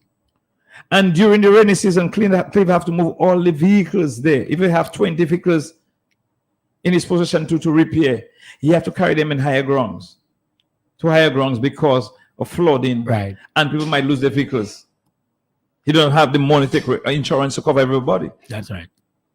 But if you put the river wall, I went by Mr. Winston Prosper, and his wife reminded me again, they have not done nothing for Kulibi Street since Erica, and they had to get onto the concrete roof of the house. Elderly, in the 80s, had to climb the roof of the house to survive Erica. Right. And you're telling me that you have people in Kolibistri who are in danger every time it's raining, they have to sleep with one eye open. Right. And we are divided over politics. The government is not seeing the government is seeing the level of division among them. And so they're taking advantage of it. Divide and rule. Right. Divide and conquer. Yeah. And I just want not only Kolibistri, but I want us to see that united we stand, divided we fall. If you allow people to buy influence in your community, your community can never get the support that you need. Right. But if you stand up as a community, people will begin to respect you. Right now, we have an issue going on the Salisbury Farm Access Road, going up to Kahum, the Salisbury Heights. Mr. Corbett Vidal, Stephen John Jules, Vanti Vidal, Prince Vidal, Alvin Vidal, Chris, and all the other farmers utilizing that road, and the farmers from Macklin, Luis, and all the others from the St. area utilizing that road. Clyde Ferrara and all the others utilizing that road. I know we're under pressure for that road. I am going to call the farmers again from Salisbury to have another meeting, the Gormont Road as well. And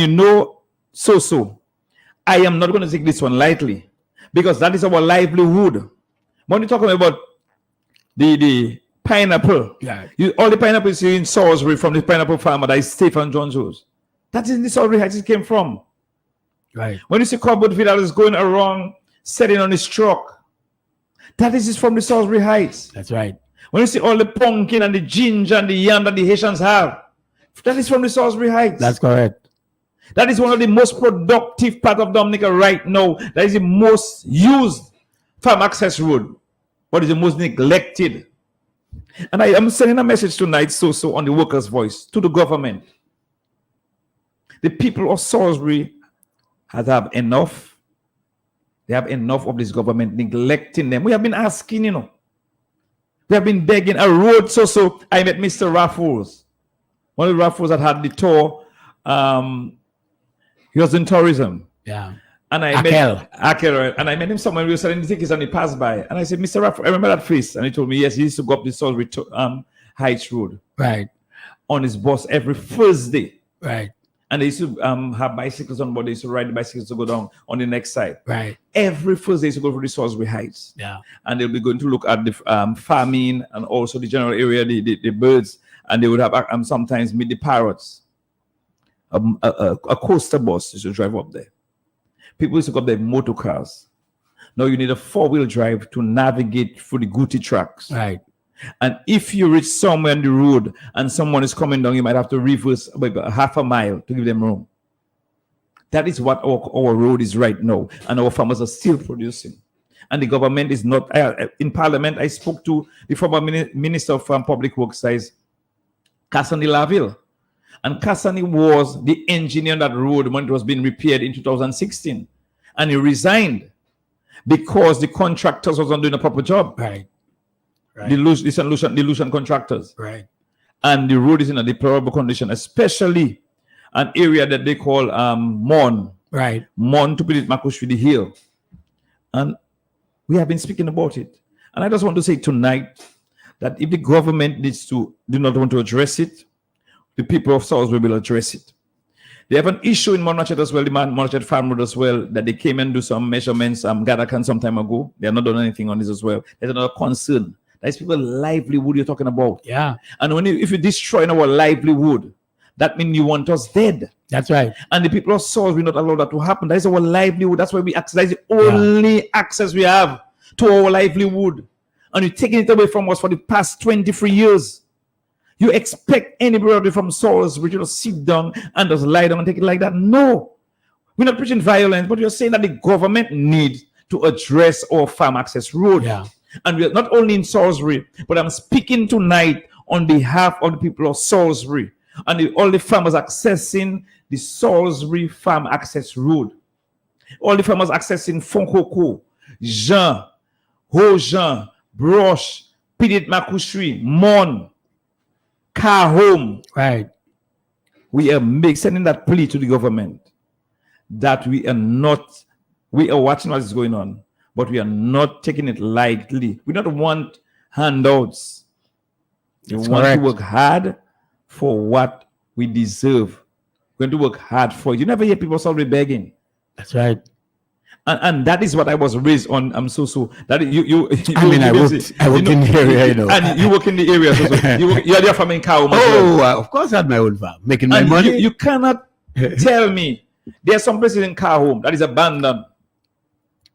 In Pidit Makushri area where you have Clara, Boston, and the others have their farms. Sinks, Erica, they can access their farms. Burton Vidal and all the others in that area left it.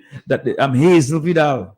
Yeah. I remember all the farmers. You know, by Gabali and all that. FL Maurice Daniel, all of that. Right. Renix, John Baptiste. Where is he? Renis and John Charles. He John passed Charles. away. Yeah. Oh, he passed. Right. Okay, All good. this land inside there, abandoned. Yeah. Some of them, Haitians go in there with the and have to put stones in the river to cross. Where you had by the former boxing plan that they had there, you had a crossing there, and then by Gabali. Right. All this went. Yeah. And the government is paying no attention, and they expect that the people will sit down there and say lavi or chupul. And you know, again, that's why we were talking, and you made a great point again about the road. And we said, if you want to have continuity with the various sectors, it is very true that the traditional heads now, we have more people going out of farming than coming in, because, you know, the people who have been there long, you know, there is not that kind of transition from they moving out to some young people coming in.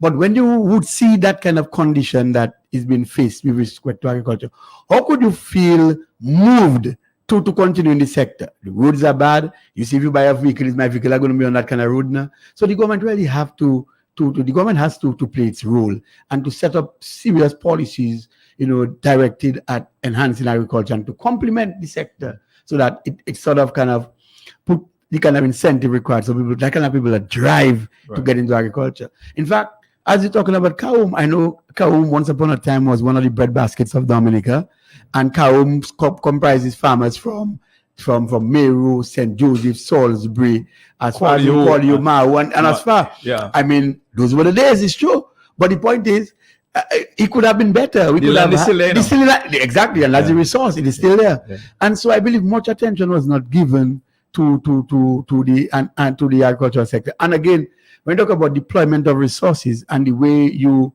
direct your resources to work it, we wonder what is the priority of the government. The priority of the government cannot be to have 19 ministers. That is a no-no. In today's world, you don't need 19 ministers to run a country. But some people will tell you, well, you know, you have to direct the resources and you have to prioritize. So what you prioritizing? Just for yourself to give yourself, to beef up yourself about the people. You have to be concerned about the people. So the point is, what is your priority? Do you want to put money into a sector where you know the sector can grow, particularly with the Salisbury farmers who are willing to work, because they are really willing to work. They're not giving up. They are really willing to work. But we must go back to the days, though, where you have better organized agriculture. And I don't talk about this government. This government needs to go. I mean, it's an obvious. It needs to go. It has to. The government has to go.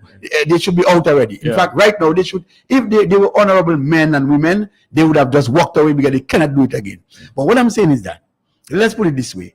When we will have an organized agriculture, it is important that if we have when we have an organized agriculture, where we have people who are producing and their commodities are being marketed, they get foreign exchange for it, and foreign exchange is circulated in this country.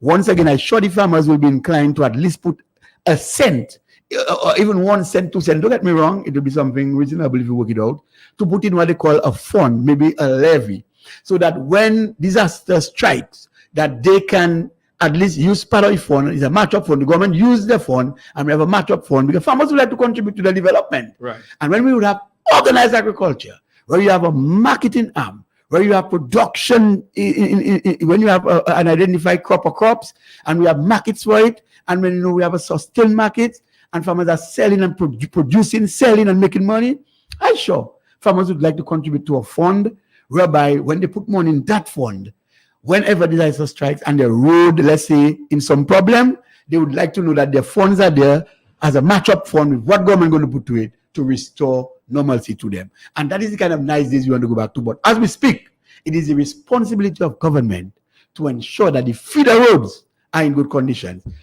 Had they taken the recommendation we've made, and Sparks, we made that recommendation right here on this program, we said Maria may have brought a lot of destruction, but Maria also has brought opportunity for this country. And we said all of the nice stones they were taking out from the river, while they were packing it up, maybe it was good to stack up some on the river bank and to make sure that you protect, undermining and so. It was also good to have put mini crushers in respective communities or in zones.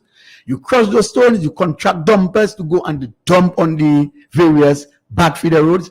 Now we not have that problem. All the money that came in at that time, we had resources.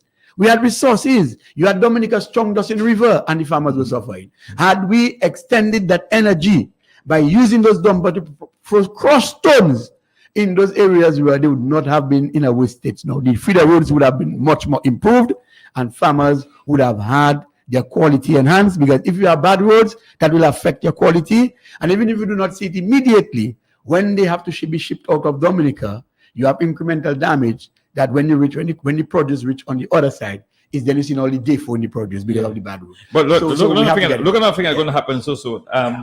That I read recently. Yeah. A cruise line, P&O, I think, is looking at making Antigua its hub. Wow. So you know what's going to happen if a cruise company is moving to the Caribbean. Right. Where Antigua does not have food. Right. Dominica there's an opening for Dominica. Of course. To produce and send food to Antigua. But of course. You have people they're going to be a sustainable market for our farmers. But if our government, this government don't have the foresight to organize farmers and ensure that we work with that cruise company. Right now, if you see, the news is already, the government should have a mission to meet that company management to see how we can work together to provide this, to supply them with the produce that they need. And you go back home now, for example, you say, okay, every week you need 10,000 pounds of cabbage. Let us get farmers in cabbage. You need Dashin, you need Christophine. You go to the areas and ensure that you have farmers producing, that you can supply to this, because Antigua does not have it. They don't have the type of climate, the type of soil that we have to produce. And you make so much sense. And that's where we're going. We have that symbiotic relationship between tourism and agriculture. I mean, say the agriculture or agritourism sector should be, as one, and they should be working in harmony. And I've always said these guys have blundered because they were given so many justifications why it is that they should have built hotels or why hotels should have been built. One of the hotels is really the Kempinski, and they said that on a weekly basis farmers would have enhanced their agricultural production and it would be sold to them. Where's Kempinski now? Doesn't even have the full staffing capacity. Where are the farmers? Where are the farmers right now? Most of what the farmers ministers take in front and take over their market. Let's take that course. Good evening. Welcome to the Workers' Voice. Good evening, Hector John. Good evening, sir. And good evening, Glenroy Coffee. Good evening, sir. Yes, I said before I wasn't going to call Q95 anymore. And I went and I ate my vomit and I start calling Q again. But tonight, what caused me to call is when I hear John Hector speaking about the plight of the people from Kulibistri, and he's talking about putting aside our differences and working together. That will never happen. It only would have happened if we had a man in the seat of Prime Minister who is a Prime Minister. Roosevelt Skerrit is not Prime Minister material. He has never been and he will never be. All he is concerned about is getting rich and about himself. That's why he made a reset. And the same ministers he called lazy, he brought them back. It's all about himself, all about getting rich. He's a millionaire now, and I think he's aiming to be a billionaire. You all notice what he's preoccupied with now? Looking at the difference between his salary and that of his ministers and the PSEs. That is his preoccupation now. So very soon you are going to hear him. They're going to take an increase, or he's going to give them an increase because he that want the increase. So, but we'll have no choice to give everybody an increase. That is the next move. So for 22 years ago, we have been saying many things. We have been doing the same thing over and over. And until we do things differently, nothing will happen for us. You know what I would advise the people of Kulibisi to do?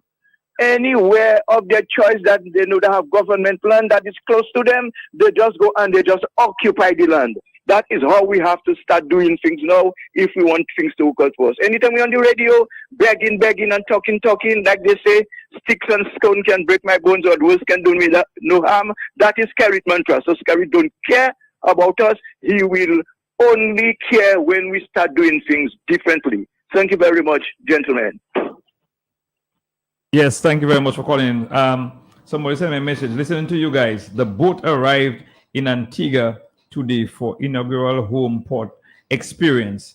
That cruise liner capacity is 5,200 and crew 1,600. So you have to come to Antigua today and are coming to about 6,800 people on one Let us say 3,000 December, right? And spend money. You know No, it was just talking about inaugural home port experience. So Antigua still going to be the home port for those cruise liners, right? So you know they need food, they need water. What are we doing about it as a country? And that is the level of you have to be thinking outside the box. You have to be proactive. But this government is not about people. It's about themselves, as you said earlier on. No, about themselves. And it's a sad situation for us to see that the caller said about it will never happen. But I believe the people in Kulibisi, I am very optimistic. I want them to come together, begin to think that the Erica and Maria destroyed their fences around their homes. No, it creates the opportunity to build bonds between them, bonds that will build back the community together and bring everybody closer. And let me just inform the caller. You see, the point is we do not want to get the focus back on because. Okay. Let's take this call. Good evening. Welcome to the Workers' Voice. Good night. Good night, sir. Good night, sir. Hello. Yes. Good night. Good night. Yes. Speak up, please. You all remember this comment tool you all. You have some good ideas, but it's from where it came from.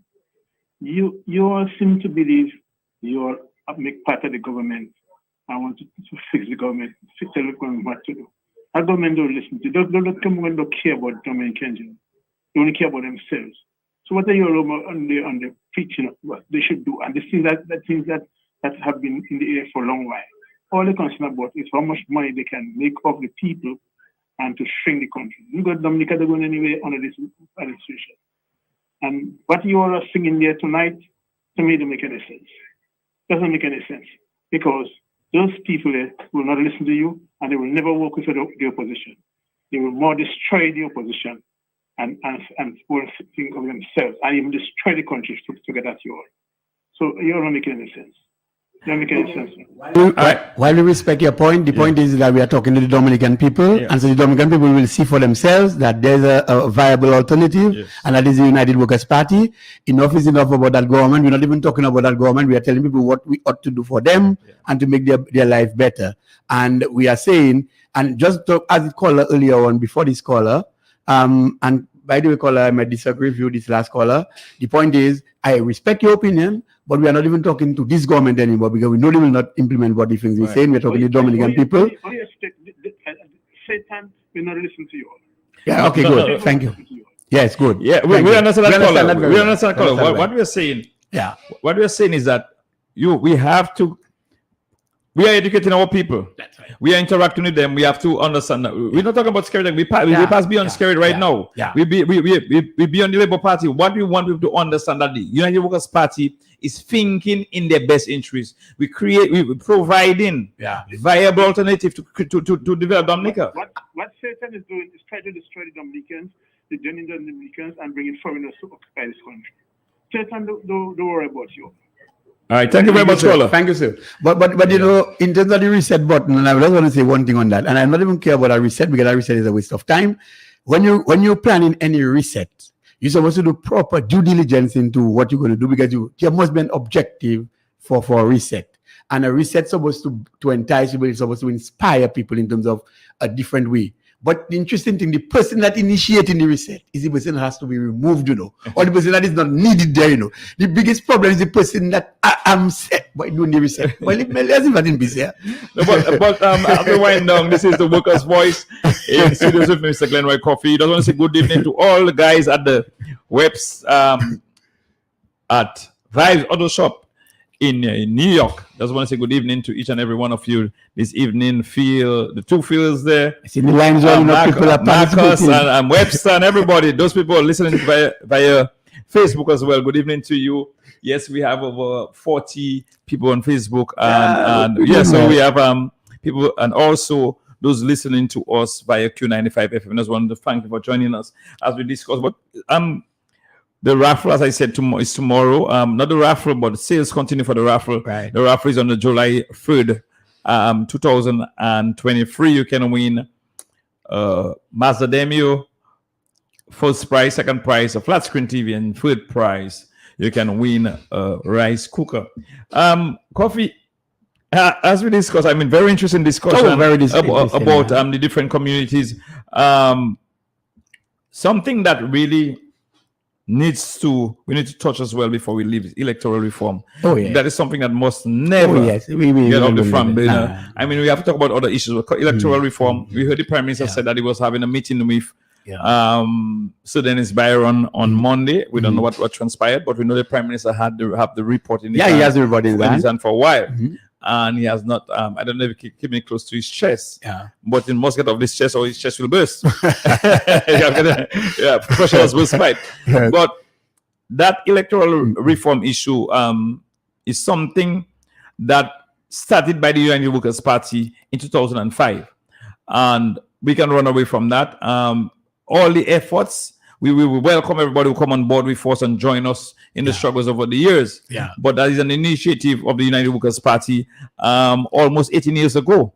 You know, and you had elections in 2009, 2014, 2019, 2020 to 4 election cycles.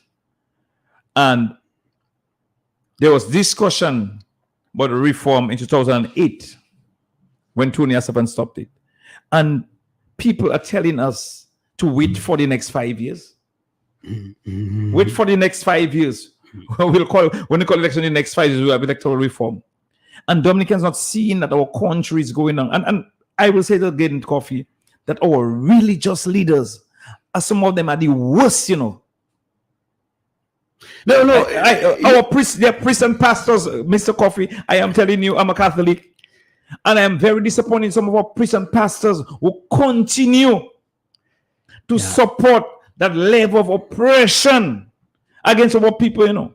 And you know, and it's sad, and that I just wanted us to touch on electoral reform, the importance of it, why we must have electoral reform, why we must demand electoral reform, and why if the Prime Minister, if they don't want to give it to us, why we as Dominicans have to take electoral reform. Two things is that. One, electoral reform is not for the United Workers' Party. No, it is not for the Labour Party, it's not for the United Workers' Party or any of the political parties. Every Dominican. It's for every Dominican. So one has to understand we are not waiting on electoral reform to win. We don't just wait on electoral reform to ensure as elections as one of the major pillars of our democracy. We know now once we get reform, we all will agree to live in harmony and to agree and to concede to defeat once we know we're on a level playing field. So we want that level playing field. So that's first and foremost. The second thing wrong there is that remember too, we said that there are certain things that can be done immediately and some things that can be done, or rather some things that can be done in the short term and something that can be done to the medium to long term. We are saying, and we have been speaking about it, you have various groups. We had that tripartite group that you know them very well, the OAS, the Commonwealth and CARICOM, yes. And then they presented a report. Coupled with that, the United Workers' Party submitted a report. You had a pressure group in Dominica who themselves were concerned about electoral reform, and they submitted some of the things that they felt that were necessary to be done. And also to the Electoral Commission has some time ago started the process of at least trying to bring the voter ID cards forward. And we are saying, look, it's a basic thing. the first area we know that is workable, very feasible, can be done in a short time, is to have the ID cards get ready. So we know that one voter to one vote. As we speak now, we know for sure we have one voter to multiple votes. I know that for sure. I know that it's typical of Roseau Central. I know we have the facts, and that's why Glasgow admitted that we had some strong case. We had a strong case in the petition, elections petitions that we had presented. And so the High Court or the Appellate Court of the OACS of our jurisdiction, we call it the CCJ. CCJ. We were forewarned, attending election, a sham. What happened or what transpired in the last election should never be allowed to happen again. It's in words like to that extent. And so, if you were to go as a party contesting an election and then bring election petitions to the very people who warned you, do you think they're going to take you serious? So that we know where to put the brakes on that. But Dominicans, one major thing is that you must look clear in the mirror to see what we are talking about. We are saying straight that there are certain things that you can do in the immediate. We're talking about voter ID cards. We know that you can cleanse the voters list. Can be easily done, and where necessary, you can have re-registration. And then the longer term where you have legislation on finance, campaign financing, and the other areas that may take a little longer. Access to radio station. That is the thing that can be done immediately. That can be done right away. Has to be done. Has to be done right away. We are talking about access to the various our radio station, and even GIS too. Not about just the government national media houses. We have right. Forget the private companies or the private radio stations. We hardly have a say here. But we do appreciate Q95, by the way. But I'm saying these are the things that we look. So the point is, there might be full legislation that needs to be enacted for the long term. That in itself can be worked on. So they put the legislative framework in place, and so that later on they can go to the parliament and pass those for the longer term. But for now, Spags. And Dominicans, that's not hard to see. We have seen we have transited from our old passport on 2 occasions to the present passport that we have in quick time. And that was done even less than 3 months. Right. To give everybody or each voter ID card, that will not even take 3 months. That will not even take 3 months. So that's easy. I'm saying all the people that have been dead over the years and continue to die, we have a register of those at the registry. That is all that is quasi-government operating institutions of state. They can liaise with the various organizations, like for instance, the Electoral Commission can liaise with the registry to get all those names struck off the list. Once you can verify it, get people to say, yes, that's my family, that person lived there, and you can verify that. That's easy to be done, and the rest can be done. So we say, Mr. Government, we will not rest on our laurels begging for electoral reform. Is either you give it or the people take it. And the people take it. Somebody said on WhatsApp, Austria and his gang have taken over the limited agricultural market, and that the ones supplying white farmers like Hillary Shillingford is burdened with unsold tomatoes. These wicked fellas have the gangs that they are giving greenhouse materials from the Chinese without the knowledge of the extension officers. There's a lot of things going on in agriculture. Coffee. We worked in banana industry. We work in a structured company, properly managed, and that is what we need to go back to. We don't have to be full-fledged DBMC. You can bring every agriculture produce under it. You have DAPEX as well, but you need a body to manage the industry and manage it properly. But, and that is where we have the problem. We have a serious problem there right now, where you have farmers want to produce, and to buy a half bag of fertilizer is $120. Yeah, and that half bag they will pay buying it in terms of DBMC about $36 or $40. And that was a few years ago. So no inputs, taking a lot away from them. No, you do not have sustainable markets. You don't have sustainable prices. So these farmers know if they get supply and demand, they get a good sale for the avocado this year. Right. Next year they might not get nothing. Yes. But if you had year-round, and they have, even though it's 5 cents per pound, they know they planting, they're sure to get 5 cents per pound every week. Yeah. And that is where we need to get our agriculture. It might not be the large scale of DBMC, but you need to manage. You need to add value. You need to be able. When you see a huckster is packing a box of yams, overloaded before reaching Guadalupe Matnik, the yams mash up. Adding value. Use a term that I loved. I love very much, structured, and that's where we were structured. And in fact, just to give people a little idea as to how well we were structured, because I know the clock is winding down and we're going to wind down, we're going to close up, but we were so structured in a way that we had our production unit, we had our quality unit, we had our water management unit, we had our disease unit, and we had our certification unit, and so many other areas. I coordinated the sport control for many years. I was once again the field program supervisor at the so I know the runnings and how we were exactly. So in terms of our production, we would go if we have a replanting program or if we have any other program. And by the way, that what I'm saying there applies to just the structure. So it doesn't have to be bananas. We talk agriculture, any other crop. And we were so well structured that when farmers come to us, we would go on the farm, work out the areas that he demarcated for replanting. And we had a program going on. We have a replanting program. We let the farmer gets qualified under that program. We work out the amount of input that is required. So that farmer cannot fail. We're not giving him half the input. Each mat, we work it out precisely. We give him the quantities of fertilizer, but we give it to him in tranches, so that when he's ready for the tranche 1, he gets it. When tranche 2 is ready, we have a register. We know that Sparks is ready for tranche 2. We give him Sparks tranche 2. So we had a coordinated way in terms of getting production set. And if there was a cash monitoring systems, we had monitoring systems. And if there was a cash component to it, then we know until we have satisfied ourselves between the farmer and the company that so put that program together, that you have done the work, cash would not be disbursed to you. Now, interestingly, we were not using chemicals, Vicky, right? I remember, just to give an indication, we were not just going to spray, We used to do what they call list spot reading. So we were doing list spot reading every week. So therefore, when we do list spot reading every week, particularly hot spots, although we still do it on a national level, so we'll know the areas that are calling for spraying and where we need to use chemicals and where not to use chemicals. So you have the cycles, and it's a 14-day cycle, but of 21 days or 20 days.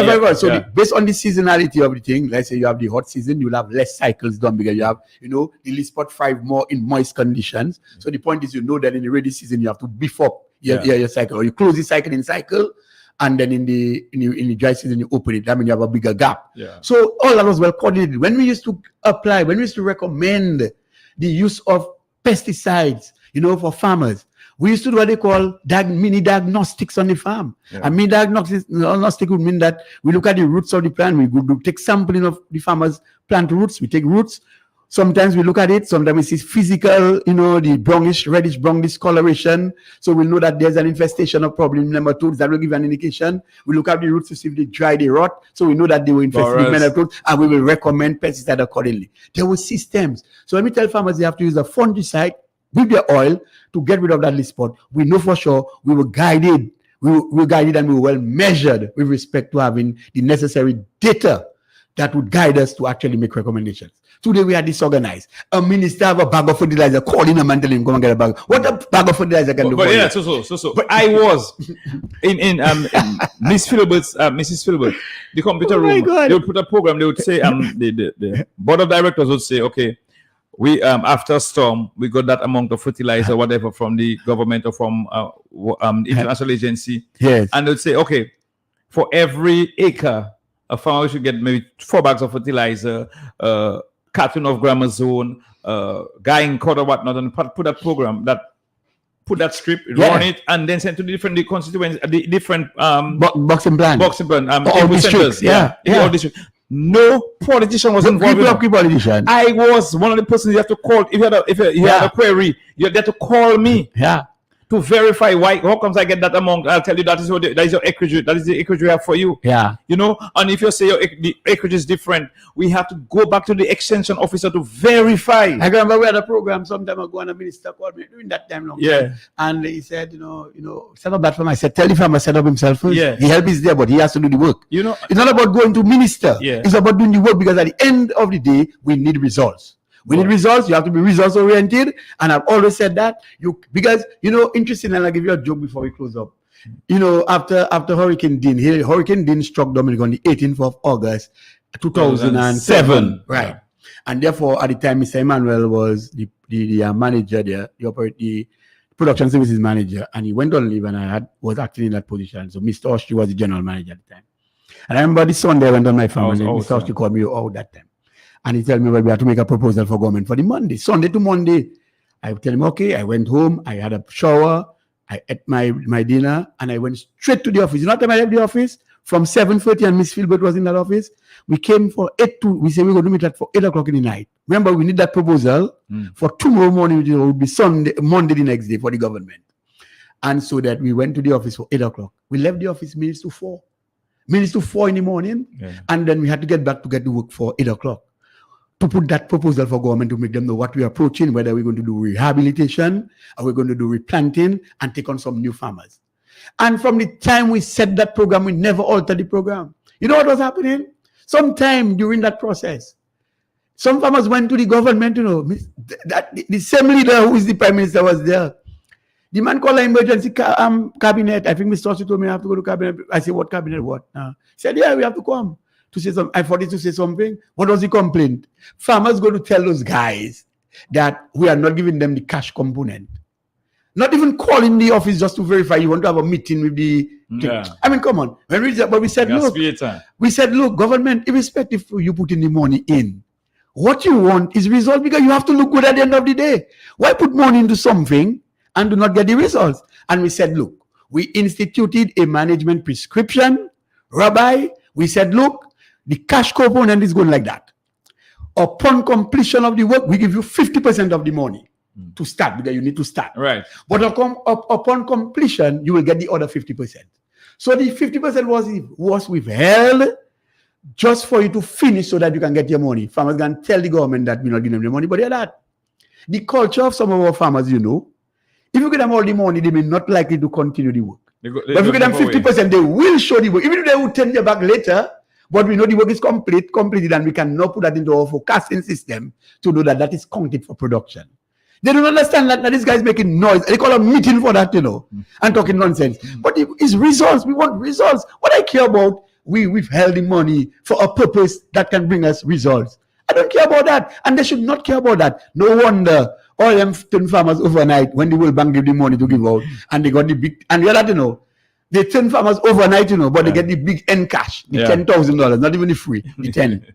That's the way they want to run the country. Thank you very much. I've been listening to Booker's voice. It's 10 past 10 already. I'm going to say good evening to the St. Croix UWP support group. Oh, yeah. TC and there's in St. Croix doing a fantastic job. I just want to say good evening to you. I want to say good evening to Fimbo Warrington and also Saru in St. Thomas and all the others listening to us. Let us wind up this evening on the Workers' Voice. Thank you for Coffee for being here for us tonight. Oh, yeah, we had a good discussion from sports, from sports to housing to rules to agriculture. You know, and that's how we don't have to come to the paper to speak. I'm so sorry. No, which paper? We don't need that. We live in those experiences every day. Oh, that is the life we live. And that's what it's all about. And we know the issues that we're not affecting the people. So let me just say to the people, it was a pleasure being here tonight with you all again. I like the interaction. For those of you who are listening via our Facebook page, we appreciate the comments that you are making and the encouragement. We want to tell you we are parting waiting, notwithstanding you're not hearing so much, but we are planning. We are coming up big. We need your support to continue the membership. Call the persons that you know. You could go to the office, the main office on 6 River Street, that nice blue building, lower down River Street, and then you could go up to that office and get registered, get membership. You could call a pal, or well, I call everybody a caretaker of your constituency. Those you know, try to get your membership through that sort of avenue. Let us continue to build the party. Let us continue to do that for Dominica, because at the end of the exercise, we are going to work together to bring, so that when we sign that social contract with you, which we call the manifesto, we will ensure that we get the results. We'll ensure that we work in the interest of Dominica. Because one thing you have to understand, those of us who will be coming to work for you, we are not looking to buy an acre of land or a house. We all have what we have already. It's not that we go to study. Right. We'll be studying the people. But you know for sure, those that came in, they never had a square tile or square foot of land. Today, they have square feet of land. And they feel as though you are nobody. You are somebody, people of Dominica. You are the power. We need that power. You need to transfer that power in the best interest of your development and to improve the quality of your life. We say good night to you. Thank you for listening. The United Workers' Party is your alternative.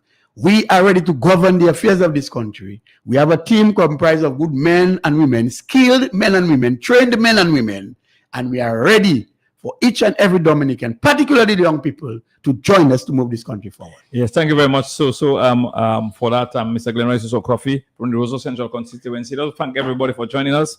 Oh, and before I leave, I just want to remind you or ask you out there, those of you who know tailors and seamstresses and bakers, I'm looking for cloth and bags to make sensi for my young men in Salisbury. Looking for great. Yeah, sensi. So we're always having the nice, big sensi. So if you know of a baker, if you know of a tailor or seamstress who have cloth, extra cloth by them that they will do away with, just tell them to contact me. My number is 265-4334, and I would come pick it up for them. And probably we might look in the future to have a program on the carnival product. Yes, so we can enhance it with respect to for sure.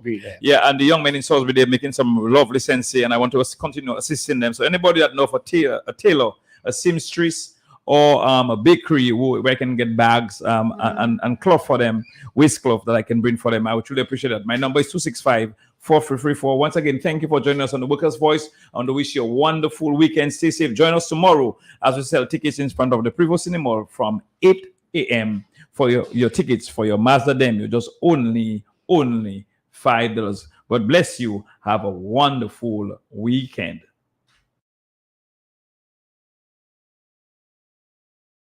The detail, but still the common theme of police brutality. But the authorities do seem to have acted quicker this time than they have in the past. They have acted quickly in this case. Certainly the officers involved were sacked from their jobs a week ago. Now we hear about these charges, and in the coming hours, the release of this video, which is going to, I think, to be a pivotal moment in this case. Clearly, the legal process will go on for many months, but people will get to see precisely what has happened, which we've already heard described by the family. But I think when people get to see this video, there will be quite a visceral reaction. Peter, many thanks indeed. Peter Bowes there talking to us live from Los Angeles. You're listening to the newsroom from the BBC World Service. A reminder of our headlines now from Gareth. As we've just been hearing, 5 US police officers have been charged